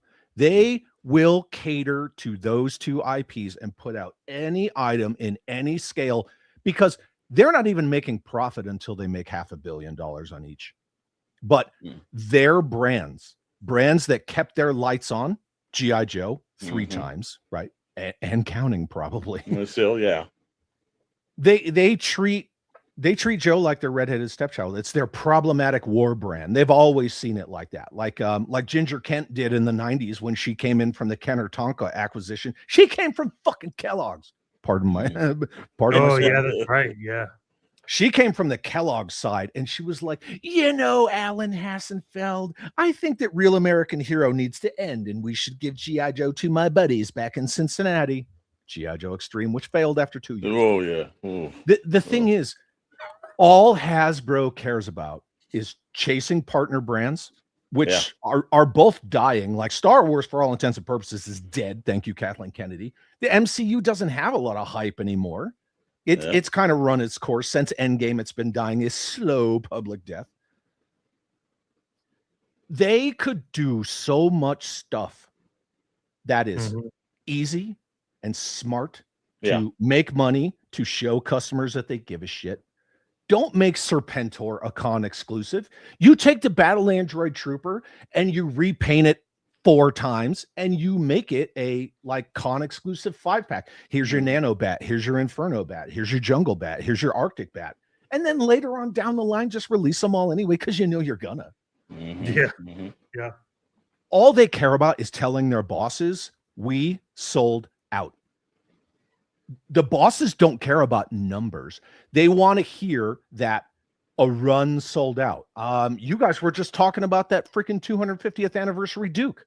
Yeah, geez. It sold out. But we all know it didn't sell Yeah, we know out. it didn't. Yeah. But the hype is false scarcity, because you get people like they get that FOMO, right? That's the psychology of collecting. That's why there's numbers on the spines of these boxes. Got to catch them all. All they care about is, oh yeah, it's sold out. We're doing great. It's sold out. Well, how many units did you sell? But it sold out. Okay, but let's talk units. Like if you go back to 85, 86, they can say, yes, in 1980, whatever, we sold 2 million snow serpents. Yeah. They can say that. Today, they can't say it. Can't say it. No. Because they either don't know or they just don't care. Because they don't want to tell their bosses, is about 10,000 units. Yeah. You only sold 10,000 army builders, but the bosses aren't going to ask that. They're not going to push back because they're not toy people. Yeah. They're college, Ivy League, Excel spreadsheet people. Anyway, okay, I'm done. And you know what? It just meant that is the problem. We were talking about that same thing with Hollywood. There's too many MBAs that just walked in, and there's not enough creatives. And Hollywood is a place that thrived on the creatives. If you know how to do something, it's the same way with the toy industry. There's, people are looking at their spreadsheets and they're too busy trying to make sure shareholders get things, but they're not bringing creative items back. And again, like we talked about the Morats, they did this one and done and said, all right, the Energon. And we saw that once. And then they said, all right, well, this one's a little bit more mutated down the line a year later. Yet Void Rivals, we've not heard anything. They haven't said anything that would have been perfect for that 375 initiative or any initiative. And it's like, the dropping of the ball is because they're looking at, well, or do we try something new? Or do we keep just rehashing everything that we've been doing? I think that's the problem that's going on right now. Or even shift focus of the Transformer Joe collab, the big ass stupid name. Shift focus of those crossovers to be Energon. Yeah. And they're still doing it, chat. Because they just if you think, and guess what? Those things, other than they say they're selling out. I do see some, they do go to the different markets and everything. I don't know how they're keeping track of that, but I have rarely seen anybody that said they didn't like that. Where are the Energon comics? Where are the Energon comics on? So what issue numbers? Okay. Yeah, so Transformers specifically is on issue 30, just released. Yep. Great issue. Yeah, it's insane. And then I forget Void Rivals. Yeah. Just do it. You got the master list, baby. I know. I do have the master. Yeah. Void Rivals is on issue 27. I like to thank Dark Moocher for stumping chat. Thank you, Dark Moocher. I mean, I answered the question. I can. You know what I think would probably be really good for this is maybe we'll build like a master list or something and put it in a Google Drive for people to download, so that you can have kind of like your reading orders. I have all that stuff, so if you're on the replay or you are checking this out, look for those links on our channels.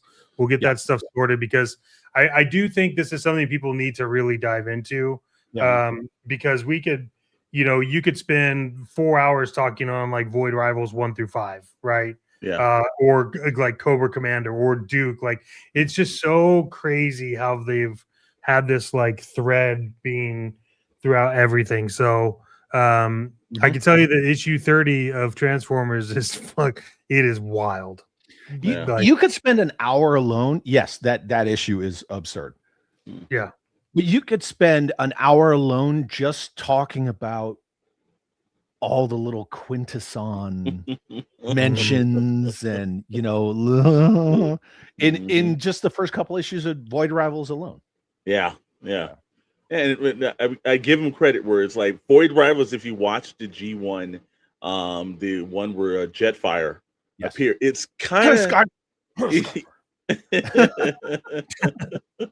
it's kind of in every way similar to that. His is the explanation of why, and it works in good. It pays homage of something he did before, yet also updates and moves it in a great direction.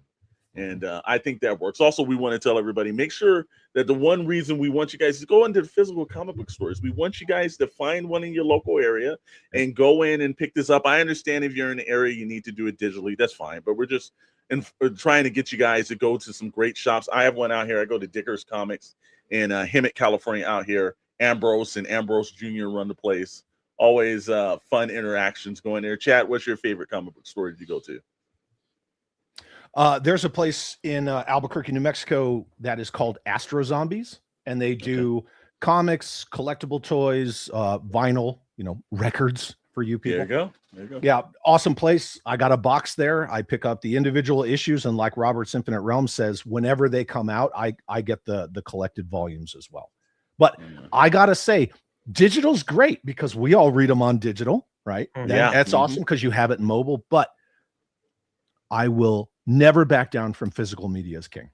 I mean, I buy physical, but I also have all of the digital, and that's solely because Astro Zombies kicks ass. I took him there. I love the digital. There's a really good app that I strongly suggest everyone use. It's I think it's only like iOS, so on Mac or iPhone, iPad, it's called Panels. But there are some great there's some like great ones to read. But I would strongly encourage you buy the physical, and then for me the digital is solely because if I travel, I don't want to carry all my books. That's literally it, right? Like I don't want to get them dirty. Like it's a problem I have, but so grab that physical stuff. I have an iPad that's only for like YouTube comics, and that's like it. Yep. Maybe if I want to rewatch War Machine, I'll chuck it on. Jim Largo is asking, Chad, could Sergeant Savage, talking about Ginger Kent and Real American Hero, could Sergeant Savage see some love in the Energon universe, or would that be jumping the shark, aka Fonzie? See, that's a good question, because Jim Largo's not the first one to bring up something in this vein. I am not in a giving vein this day. When is enough enough? When is too much too much? I think that you could bring Sergeant Savage in. I think you could maybe bring his whole team in. I think some of them might have to be a little two-dimensional, which is okay. I would not go the super soldier Captain America. I think we've seen enough of the Energon universe taking established characterizations and just putting enough of a twist on them to make them new and exciting. I think they have shown they are more than capable to take a character like Sergeant Savage and his Screaming Eagles. Make them a sub team. I mean, because Energon has established Night Force as something familiar yet a little bit different. I think you could establish the Screaming Eagles just like you could the Guardians and the Renegades from GoBots. But at the same time, there is that invisible line of death. When you cross it, that's it. Like, yes, you jumped the shark, you broke the formula. But I don't see that Energon couldn't be that, that Hasbro property kind of kitchen sink. Right. I don't see that it couldn't be, but at the same time, remember when I don't know what's up with me today. I'm sorry. Do you guys remember when Masters of the Universe, which was a kitchen sink line, right? You got swords, sandals, sorcery, like space age technology. Yeah. Prince Adam. Yeah, but then you get to like snout spout. Yeah. And you're just like, oh, or hose nose, whatever you want to call them. Pick your poison. There's that invisible line of death. And I think as long as they're very cognizant of that, yeah, you could bring a Sergeant Savage in. Yeah, like I think so. Even you could have freaking Hawk or Duke or Scarlet. Just like in the Scarlet comics, like Jeffy said earlier, there was mention to a character named Tommy. Everybody knows that's Tommy Arashikage. But all they got to do is make mention to like something about, give it to the Screaming Eagles. Yeah, exactly. Get Savage on the comms because we got to put his Screaming Eagles on this mission. Boop. Well, it's just a little Easter egg, and then maybe they show up later. I'll trust what Kirkman will do because they've been right on the pulse of what they should do to update those characters. And I think it wouldn't be, look, he's playing from a card deck that, it's not a safe one. He kind of took one like, let me just roll my version of what I think this should be. And it's worked out, and it's worked out in a way it's breathing life back into a lot of characters. Look, there's a lot. People are still excited about Transformers. Transformers does well. There's a little bit giant of talking robots. It translates all cultures. G.I. Joe is kind of like teetering on the point where there's not a lot of things that's kind of helping it. And I think that more and more the team is kind of like, not doing the stewards of the line well. And M.A.S.K has just been, I think Lowell Subjects has destroyed M.A.S.K's reputation in every piece of it. So all the good faith that was there, they ruined it. I think the minute that the animated show drops, that's going to be the thing where Hasbro's like, oh my God, now we need to start doing toys because that thing is probably going to do well. And that's the problem with all of these, pardon me, all of these really large corporations. Not just, but in that sort of like entertainment pop culture bubble in general, they're always kind of behind the curve. It's like the thing with Grogu back in the day. Where's all the Baby Yoda merch? Okay, well, give us a minute. And then there was too much. Catch up. Yeah, I think where this is the part where I think if you have like an independent company, right, and you take Ramen Toys, you take Valverse, you take whatever, and you look and you go, okay, well, like if I was Hasbro and I was looking and I said like, okay, well, why does Ramen Toy and then Bobby Valor, why are they able to get stuff out that everyone is super hyped about and it just sells, right? And it's because I feel like, Hasbro, when they're looking for people to run these brands or do these releases or be ahead of the curve, it's like, well, where did you go to college? Not like, let's see your toy collection, right? Like, what are you passionate about? If you give me somebody that's extremely passionate about G.I. Joe, has the finger on the pulse, you're going to make properties that are going to sell out. You are. There's just no way. And I think that if from a toy perspective has to be the education you're looking for instead of like, did you go to Harvard or Yale? It's like, what is your collection like? How deep do you run? Right. Yeah. And that's part of their issue. So like everything that you just brought up, Chet, it's the same thing as the Toys R Us model. Like anyone who worked for Toys R Us back in the day, everyone has the same story. I'm an action figure collector. They made me work in friggin' board games. Because they don't want people who are passionate about this stuff on those aisles, which I don't understand that, because you get somebody in the action figure aisle and a mom comes down there with their kid like, oh, is there anything? Oh yeah, well, there's this line, there's that line, and this price point. And then they got like, this one IP's got 3 different price points and this, that, and they've got this many accessories and this kind of articulation. And this one's sturdy enough. You like Masters of the Universe where a kid can like just smash them together like this and they're great, but you don't do that with a Transformer, with things like that. But that's like to your point, like, and I don't mean to interrupt, but like, that's exactly like the problem is like what you just said. You've just connected with the parent, but then now you're like, oh, I can connect with your kid too. Trust me. And like now you just sold the kid. Like you've just done both. And the problem is they have too many levels and too much red tape. when you get in these giant corporations. And the interesting thing is, it's not all giant corporations. The way that if Kenzo's Creation's still here, I love the guy to death. He's a super Masters of the Universe junkie, right? Kenzo and I have talked about my jealousy of Mattel and Motu numerous times, because Motu died a very gory death in 1987. Like, they killed themselves. Mattel learned their lessons. They came back with the 2000X line.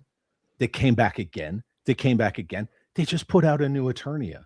Does anyone see Hasbro putting out a new USS Flag or a new Defiant? No. You know why? Because they're chasing Marvel and they're chasing Star Wars. Yeah. Whereas Mattel says, look, this is ours. This is our baby. We're going to bring it back. We're going to do it with love. And yes, Mattel is a big corporation as well, but there's something about Hasbro. When 3POA had Ryan Ting on, if anyone has not seen that live stream, please go watch it, because Ryan Ting, he gives a lot of insight into all of the roadblocks that happen at Hasbro when you try to get something made. Bobby Vallis talked about it numerous times. He and I have discussed it. I've had so many other people from Hasbro on my channel, and they all say the same thing. Like, the powers that be, they want money, but they don't want money from better products or more products. They just want money. They just think that the money's just going to happen. So it's just weird, man. I don't get it. Yeah, it's different, but again, that's just why we're sitting here. We're doing this is to get people more hyped into it. And I'm glad that we're going to get some people. And I saw some things where one comment was, there was a comic book store 1 hour and 2 minutes away from me. Yeah, we don't expect people. Again, I know there's certain areas and certain situations where you can't get to it. You were just saying if it's easily accessible to you. Then try to walk into it. I was going to say really quick about that. I was in that same situation when I was in Georgia. I was just kind of like far away from everything. Yeah. There's a really good one, and we're not affiliated with them at all, but I always got really good quality comics, and they were shipped extremely well. It's atomiccomics.com. Atomic Comics they have everything you can think of, and they get everything. If there's like a 1 of 100 cover, they're gonna get it, and they ship super quick. And I had one book come in that was bent, sent them a picture, and I got the replacement like the next day. So if you are in a spot where you can't get it, Atomic Comics is like. Atomic Comics also has an eBay store, and their eBay store is retail prices. There's a lot of e-retailers or e-tailers, whatever. There's a lot of online retailers that will send you physical books. Like, the prices are good. You can do a monthly, right, where you get every issue every month of, that line or that run, whatever you want. Like, there are ways. When I first got into Energon, that's what I did. It was actually Atomic Comics. I'm sorry, it was actually Atomic Comics. I found them on eBay, and they had everything. Yeah. And I was like, doing this. And I did. And they ship fast. Their shipping is very secure. Yeah, for sure. I put another one in too. I'm putting the links. I put Atomic Empire is another really great one. And then here's the Atomic Comic links. So those are 2 really solid options for you to get. And we'll put links in the chat, and also too, you guys can go over to our Discord, the Syndicate Discord, where everybody's a family member. See, we didn't use that word, chat. Community. Tom, what's up, dude? Community. There you go. What's up, evening all? Love the conversation. I hope everyone is having a great weekend. Absolutely, man. We're talking. Tom Miller is a fantastic gentleman. Yeah, how could we not be having a great weekend? And also we'll be adding a Energon War Room section into the Discord, so you guys can go over there and talk about all things after the show and everything. Yeah, buddy. The thing that I think that people are getting hyped about for the Energon Universe is that they're not playing by the same rules that they would normally. Because normally the comic book companies are dictated. This is what you can do. This is what it seems like Robert Kirkman kind of was like, yeah, no, I'm not going to do that. You already know I work for Marvel. I did my own thing. And that's why I didn't work at Marvel long. This is how it's going to go. And you guys are going to fall in line. And it seems that they're finally at the stage where they're like, well, it's going to push more stuff out. Let's let them do that. Chet, I know you were talking about it the other night that you happen to love the synergy that all 3 books seem like they have. Hey, what's going on, Star Wars Brew? Yep, thank you, sir. Thank you. Star Wars and Brew is. Yeah. I was like, hey, how did he know that I was on the E7? I was promoted to Master Sergeant when I retired. Thank you. I'm sorry. Go ahead. I didn't realize it's right behind my head. Well, but hey, good observation, Star Wars and Brew. It's not intentional. I know. Yeah. I think you stream from this room. Did you dye your beard, Chad? No. Wow, man. Yeah. Look at that. Come on, look at that skunk line, baby. No. Yeah. Welcome in, George. Good to see you, George, all the way from the UK. Dog, thank you so much. Going across the pond. Now we're at issue 30, and we've been seeing how this is going. Like, how many times every month can we be surprised?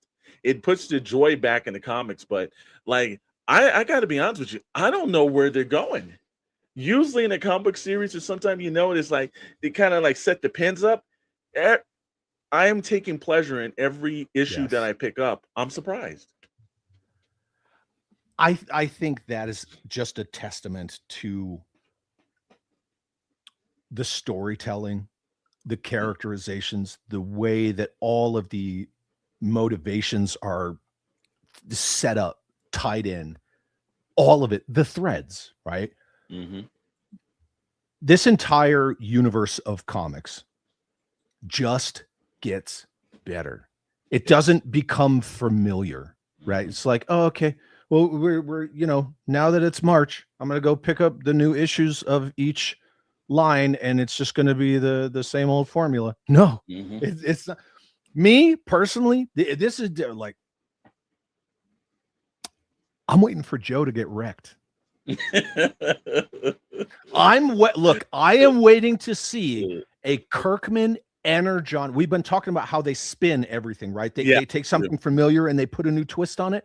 I'm waiting to see a Robert Kirkman driven Energon spin on the Saw Viper incident from the original Hama run. If anyone in the chat doesn't know, Saw Viper, which was originally supposed to be an army builder and then just kind of became like a character, mowed down, like Minecrafted, most of Battle Force 2000 and a bunch of the original 13 Joes in one issue, just murked all of them. And no one saw that coming because Cobra Commander said, get rid of them. Yep. Well, Saw Viper took that as, okay, I'm going to get rid of them. You're like, what'd you do? So I'm waiting to see Kirkman's take on that because if anyone's been following Kirkman's work for long enough, especially Walking Dead and Invincible, you just got to hammer those home because those are familiar to people outside of just comics. Yeah, I don't know where you stand on this, and this might just be like a whole nother conversation at some point. But I just got done getting caught up on the new season of Invincibles, and I think it's great. I know that there's a lot of issues about whether or not it's just like plagiarism and things like that, but at the same time, it's like, but I mean, it does what Kirkman does, which is bloody. So like, it's it's good, man, and I like reading Invincibles too. So it's a huge plus. But I think that with Kirkman kind of doing what he's doing and with everything running, I'm just excited that this has moved into like a more mature version of reading. And I, when you look at like, if you would have told me that, no one could draw Transformers perfectly, like, I don't know, Dan Mora is like, he is nailed. Like he is what I imagine someone that can really just draw their ass off on Transformers. So, Moocher says more death kill Prime 86. Yeah. Look at we Moocher- all had to Moocher- suffer through that. You gotta suffer through that. yeah. I mean, Moocher and I collect exclusively the Transformers like Studio 86 series. Yeah, I think it's top notch, and I hope that they do that same quality with Energon Universe once they ever decide to like, you know. That's fair. I'm more of a masterpiece guy, just again because of the scaling with Joe's. Yeah, I've actually that's your masterpiece one. I'll be honest with you, like I've never really paid too much attention to the masterpiece ones because I really am addicted to like G1. Sure. So, but that masterpiece one, it looks like it sizes very well for 118. So, Chad just trying to cop. George, he's just giving it to him, bro. You know what's funny? Like... Ming the Merciless and Ra's al Ghul, not Ra's al Ghul, Ra's al Ghul, right? The demon's head. They both kind of have that.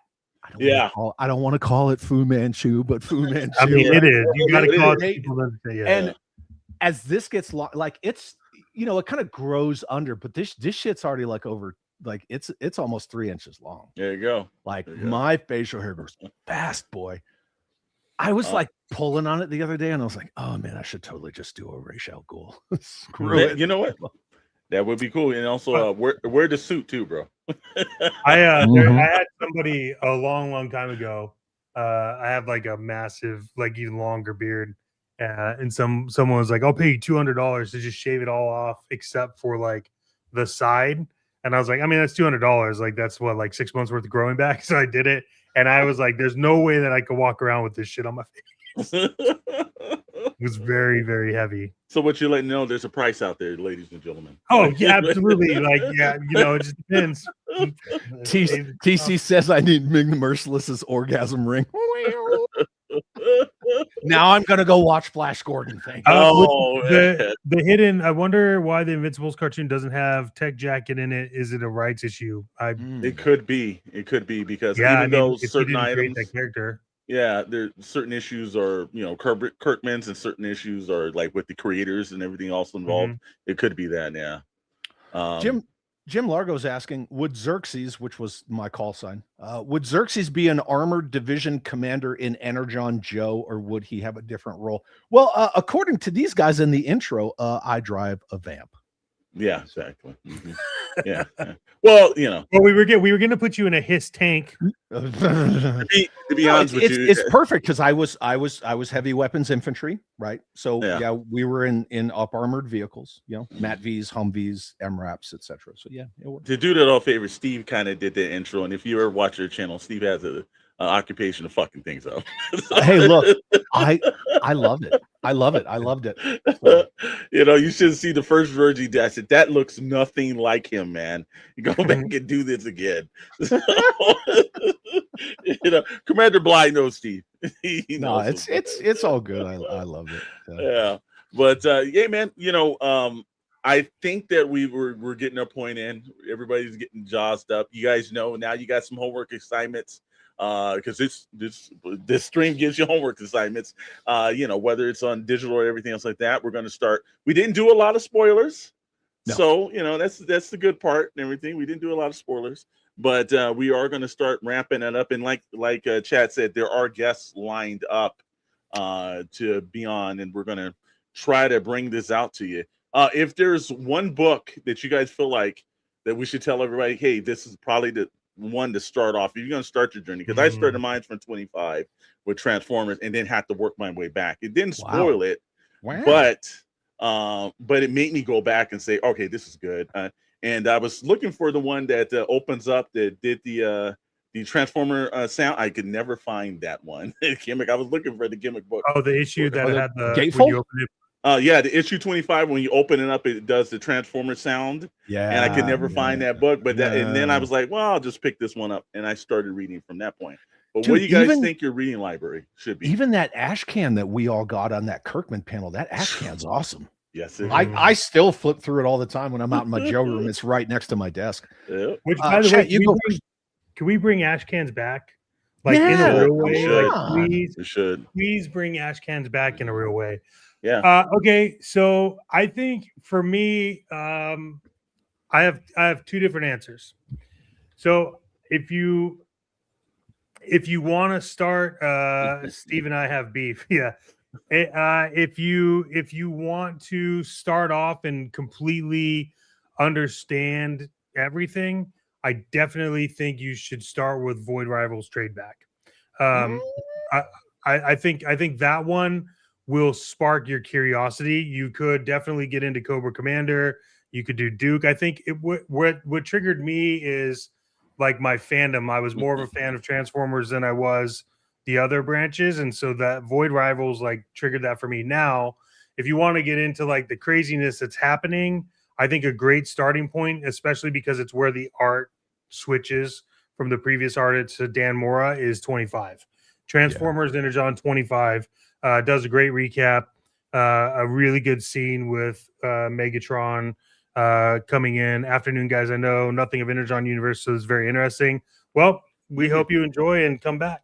So I would say, yeah, Void Rivals for me would be like, hey, this should spark your interest, kind of like dig you down there, and then 25, Mr. Storm.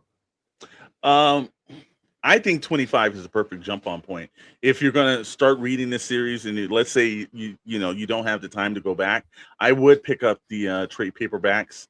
I think it's going to be a little bit more cost efficient for you because it's going to be kind of hard to get some of these other issues. They did kind of sell out and everything. I know they did some second printings, but if you're going to start off and you're going to get the sense of excitement, 25 did a great job, and Robert Kirkman at that point took over Transformers 25. I think that will get you the hype in it where it will invigorate you to read the other books. Then I would tell you Void Rivals 1. If there's, it's been very rare. I'm a huge comic book fan, read it almost all my life. It was the first time that a first issue had excited me since probably like my youth in the 80s. I picked it up, I read it, I was like, this is a perfect origin read to get me to want to go and read another book. Robert Kirkman and the Josh Williamson and the other guys over there have done a point of comics used to be your monthly fix. They got you. You read the issue, and then at the end of the issue, it was enough where it enticed you enough. I've got to buy the next one, and you were hooked. Yeah. Mm-hmm. That's exactly what he has done with Void Rivals 1. I read Void Rivals 1 and immediately said, I got to read the second issue now. And it's been a very long time. I think a lot of comic books now dilute the process because there's too many slash creatives in there and they have their own ideas. Instead of just learning that it's an advertisement thing and you want to sell your next product. That's what the Energon Universe has done so well. So 25 for Transformers. I think any issue you pick up of G.I. Joe, Josh has done a great job of writing this. And I say this because I know Josh personally. So it's like he's done a great job of writing the series. And then Void Rivals 1. Chad, what about yourself, brother? You know what? I was actually just typing a reply to Father Son Galaxy. Go ahead. At least you're here now, my friend. Now, when you guys are talking in the chat, saying stuff, I try to type back rather. I'm not going to interrupt. I'd much rather have you interrupt me, man. Interrupt me when you can. Okay, I'm going to take a different approach to this question. I think my answer is going to say it depends on what your interests primarily are in regard to all the different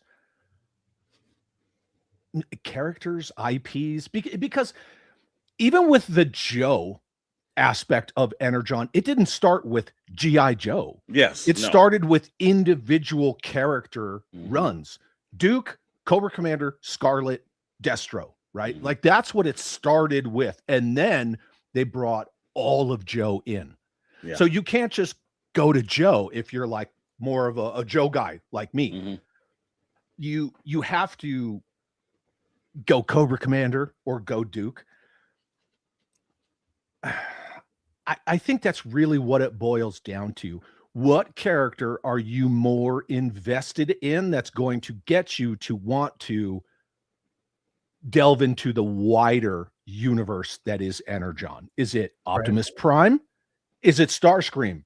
Is it Megatron? Because if it's Megatron, then you got to go to Cobra Commander, not Transformers. Yep. And the thing is, one, I think that everybody needs to like look at the products that are out there. Like I know that Chet said he's gonna, put like the reading order and all that stuff out.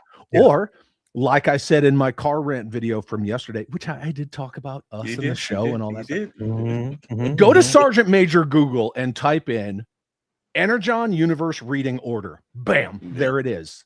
So you can have it on the go, like we talked about having stuff on digits, or you can look at all the awesome products that Chet put a lot of time into. I think it just depends on where you want to start. If you're more interested in something new, then yes, start with Void Rivals #1 because you're going to go there anyway. But if you're more like, man, like who doesn't love, old freaking bumper face? I'm going to go to Cobra Commander #1. Okay. But then you're going to have to do a little bit of moving around. Yeah. There's some stuff that, you could start at Transformers 25 and work backwards. But then at some point when you get to Duke #1, if you're not at that point in Transformers, you're like, ooh, how does this fit in? Yeah. Or vice versa. It's already a very intricate universe. And I think that the reading order will make the story flow better. But if you want to just kind of dip your toes in there and decide if you want to get in on the Energon universe as a whole, then go to the characters that you gravitate to more. Yeah. Because it was Cobra Commander that got me in. And it's because people said, dude, Globulus, Cobra, freaking Megatron, Globulus and Megatron go at it. And I was like, oh. That Cobra Commander is only 5 issues. Yes. Yeah, it was a limited series. But, so most of the individual character runs for Joe are very, very small. Yeah. Yeah, which is a good get in, and like I said again, maybe you're taking a flight across the country or something. You can read it then, or what? It's just on the weekend. It's a good, nice little quick in and quick out. Yeah, like you have Cobra Commander's 5 issues. Duke is 1 volume plus an issue. I think they're on 5, maybe 6. So it's really like Void Rivals is going to take you a long time. But to your point, Chad, I think is. If you want to just witness some craziness, Cobra Commanders. Yeah, and that's the I don't know if you want to answer this question before I move on to. Are you guys going to try to tackle the Energon timeline in future episodes?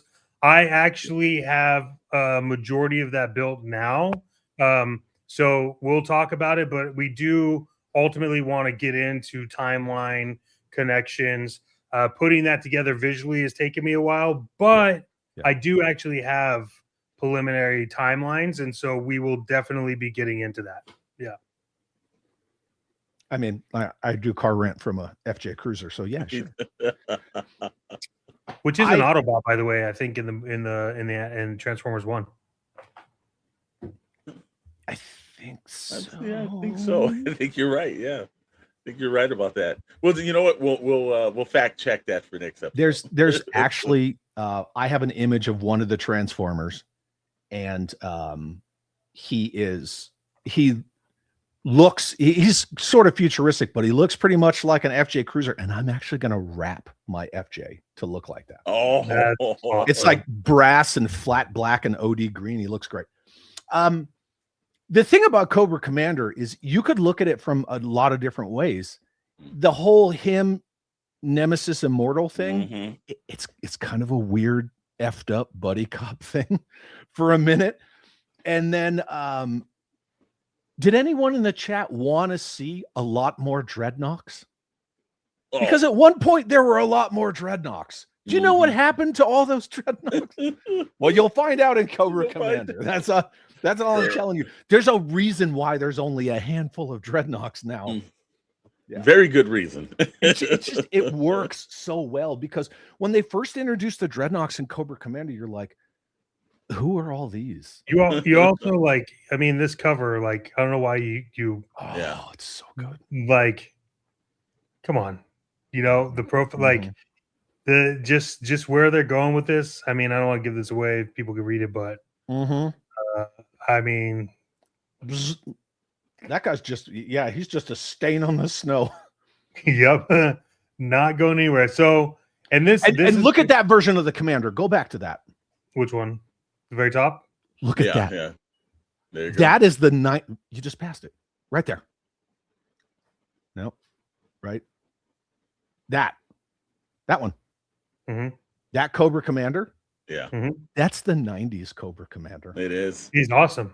It's so awesome how they do that. It's barely a footnote, but it is such a freaking awesome Easter egg. The first time I saw this, and I'm like, oh, was that Cobra Commander version 4 or something, 5, whatever. But I looked at it and I'm like, oh man, put him in his 90s red visor getup. This is issue 1. I know it's issue 1, but what I'm saying is, like, toy wise, oh yeah, this is one of the last action figures of Cobra Commander. Yeah. And people used to rip that faceplate off just to look at his weird, no detail face. I think he's great, man. Huge fan. I don't know. I have a thing for, like, I'm a huge fan of Destro and Cobra Commander. One of my favorite ones I got was like Once a Man, and I think it's just because of the colors. I definitely know it has nothing to do with this, but I think a lot of these original, unique ones like this is like, got to bring that back. They're just not doing it. Yeah, I'll pull up a couple of comments right here. This one says, speaking of the timeline, understand this is the first show. Where do you begin from here on the timeline wise? And so you're all over the place. Maybe character development topics first, then the story.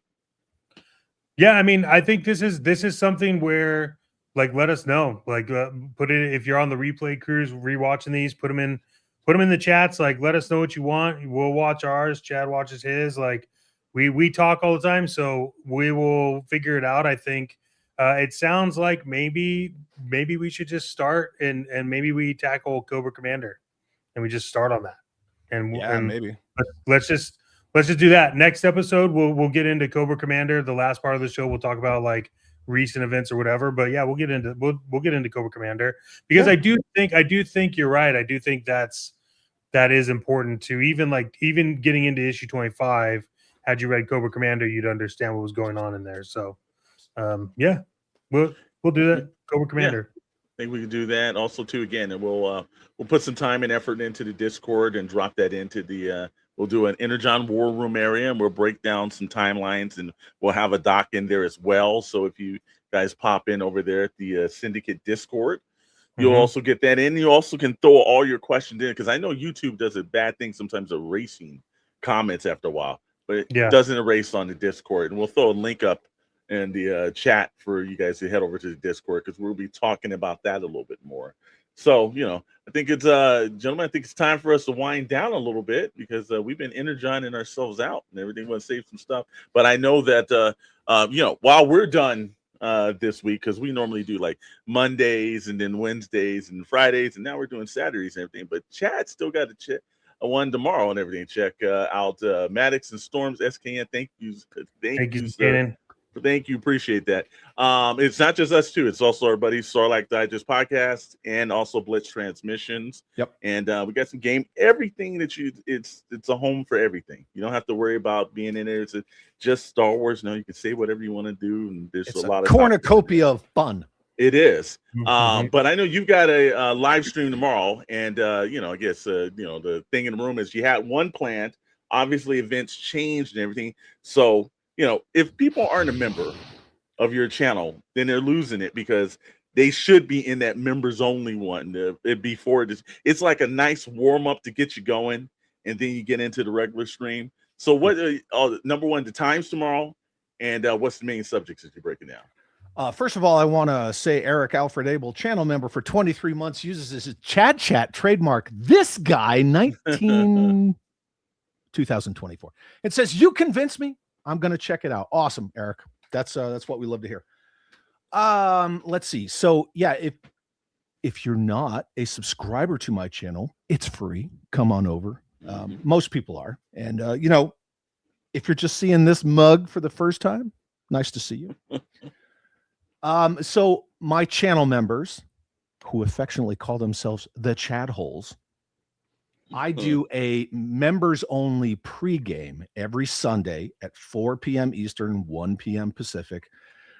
We talk about toys, we talk about movie news, current events, like whatever, gaming stuff, any kind of like nerd culture type stuff.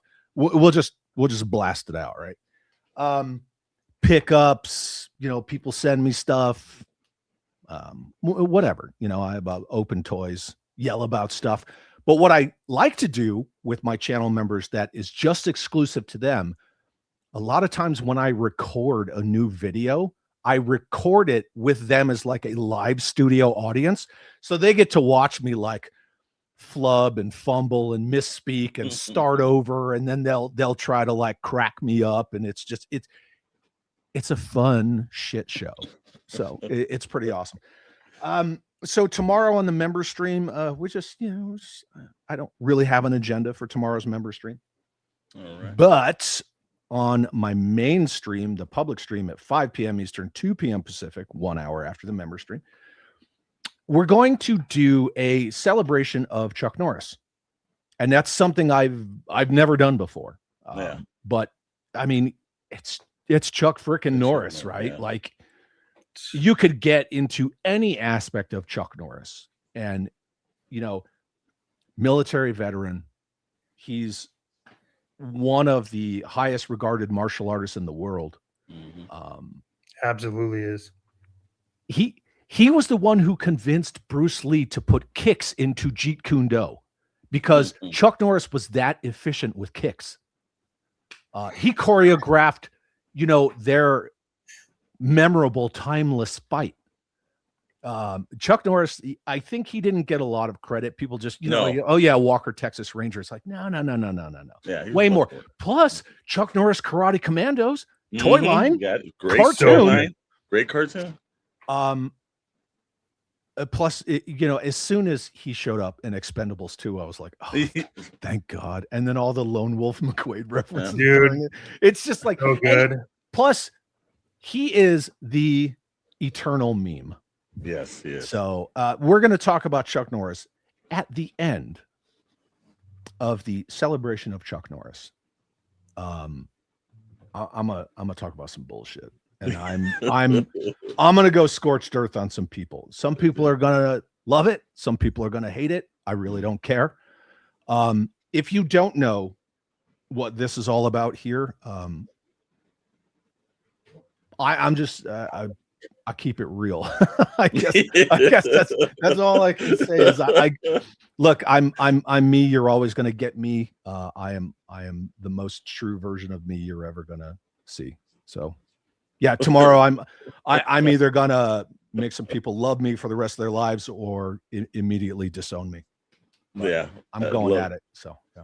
Love these memes right here. Fun fact, when God said, we pulled it down. When God said, let there be light, Chuck Norris replied, say please. The only one that I ever remember, and there's tons of them, right? But the only one that I can ever immediately recall is Chuck Norris doesn't sleep, he waits.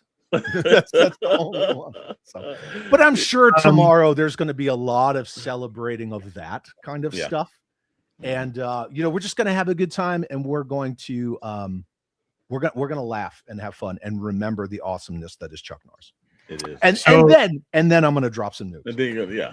The hidden. I reposted Chad's YouTube link in the SDN chat, so you can click on that. It should work.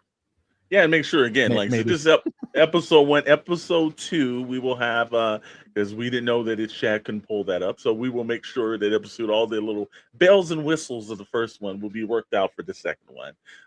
But we appreciate everybody coming in and everything. If people need to find us, you can find us over here on SKN, or you guys are already on its chat channel or our chat channel. You know where to find us, but make sure you're crossing the streams, as we say, and watching, because there's a lot of entertaining things that chat does that's completely different than the stuff that we do, and it works.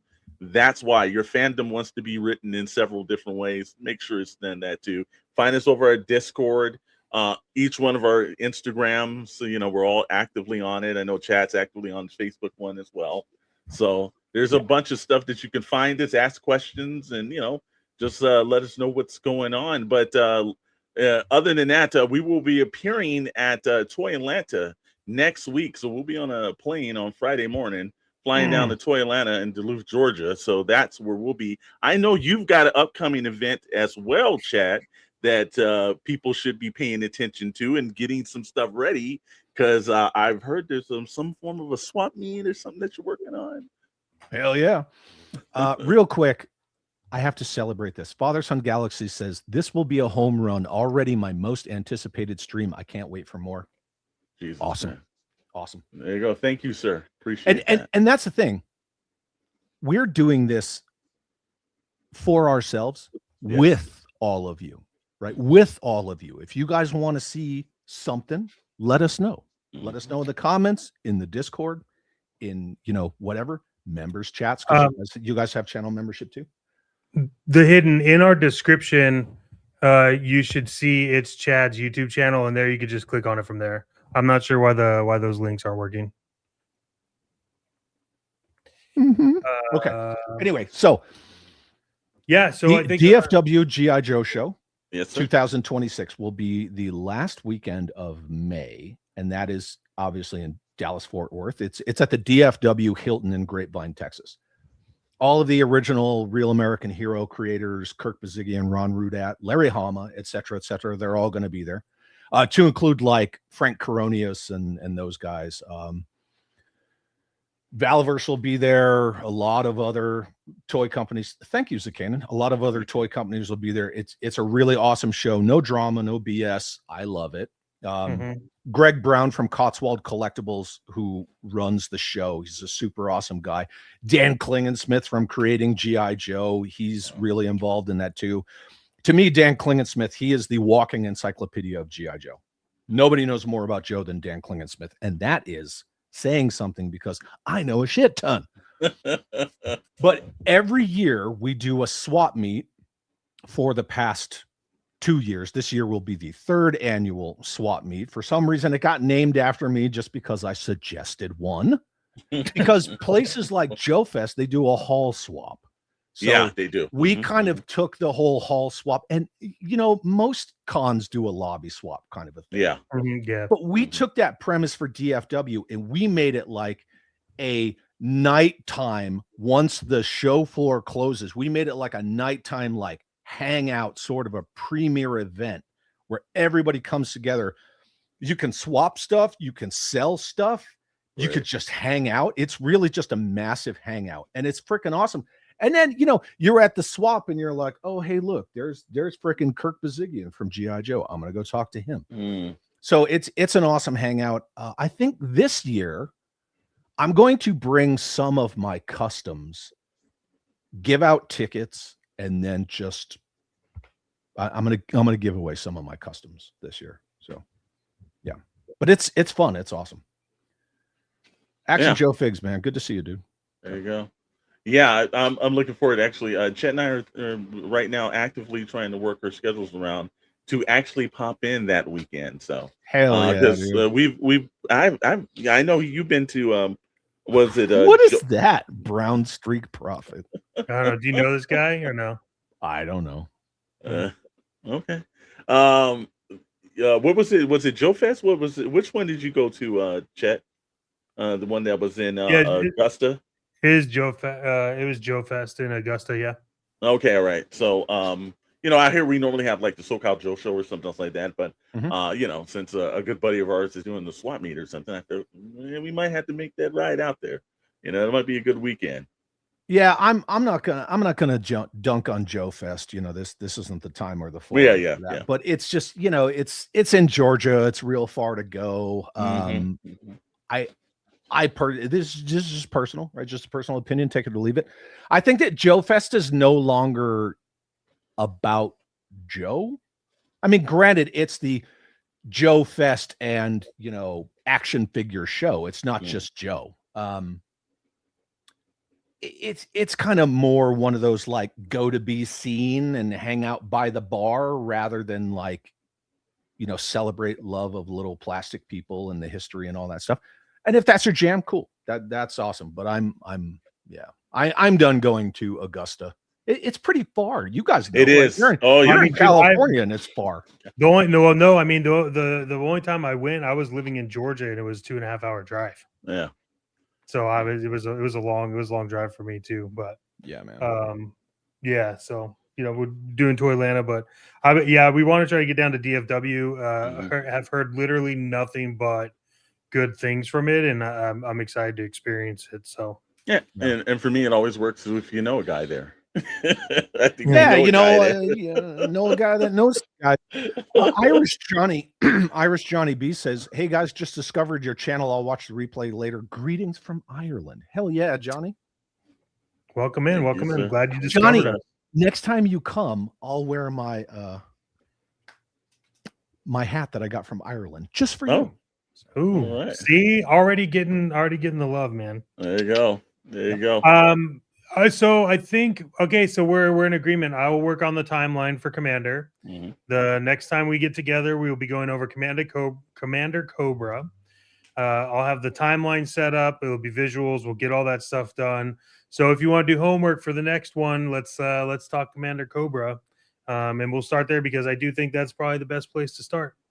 Rad. And I'm gonna go find out who this brown streak dude is. Yeah, I could.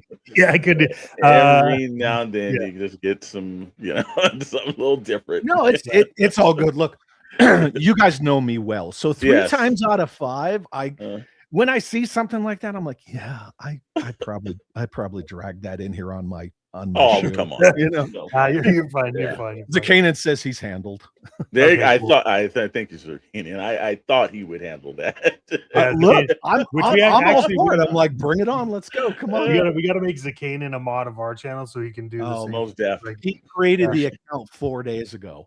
Yeah. Color me shocked. Wow. Well, Wow. we'll also let Probably people know one of that- those toy activists. troublemakers are not tolerated. We will kick you from it. So We don't give a shit. If you're gonna this be like is a that, place you're- of fun. you A place of down. fun. Did you put your fandom out there? But your other opinions, leave that for the real world in front of your real friends. But let's leave that out here. Hey, Look, you know, I'm all about equal rights and lefts. So exactly. I think all of us are. Just meet us in person. You'll enjoy it. We run that thing as like, you want to get the real, walk up into the real world. It's a little different in the real world how reactions work. But keyboard warriors, type what you want to type. I have the best thing, by the way. I've been thinking about this like since encounters that happened at San Diego Comic-Con and forward, but I have a perfect prop for us, Chad, moving forward. When we see somebody like that, we just go like this.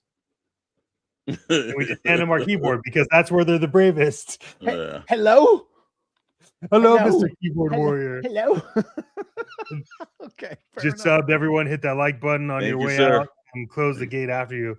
Yes, sir. Well, hey, thank you to everyone for hanging out on the inaugural Energon War Room. This is going to get deep into lore. Trekkies always find a way. This is going to get into lore. And look, like we said, next month, we'll be getting into Commander Cobra. We'll save some time at the end to kind of talk about what just recently happened. And then we'll decide what we're going to get into next. And we'll go from there. So, Chad, any final thoughts like Jerry Springer, or you feel good? For the love of toys and the warmth of scarves. No, that's Jay Bartlett's thing. No, I'm good. I appreciate everybody coming, hanging out, all the enthusiasm, the engagement. That's what it's all about, right? It's not about 3 faces talking. It's about all of you. So I'm glad people are into it. Yeah, absolutely. Yeah. Awesome. Well, it's Chad and Alexander Thunderstorm. I am M.A.S.K. This has been Energon War Room. Thank you all for coming and hanging out. We appreciate you. It's good to see you on both channels. Like we said, we will get this sorted out, which we already have sorted out on the back end. We figured it out already. So next time it'll be we'll be able to pop all the chats. Hell yeah. All the chats up because that's what everyone wants. All right, we'll see you guys all. Thank you again. You'll see it scheduled at some point in time within now and before it goes live. So we'll see you all. Thank you. Have a good night.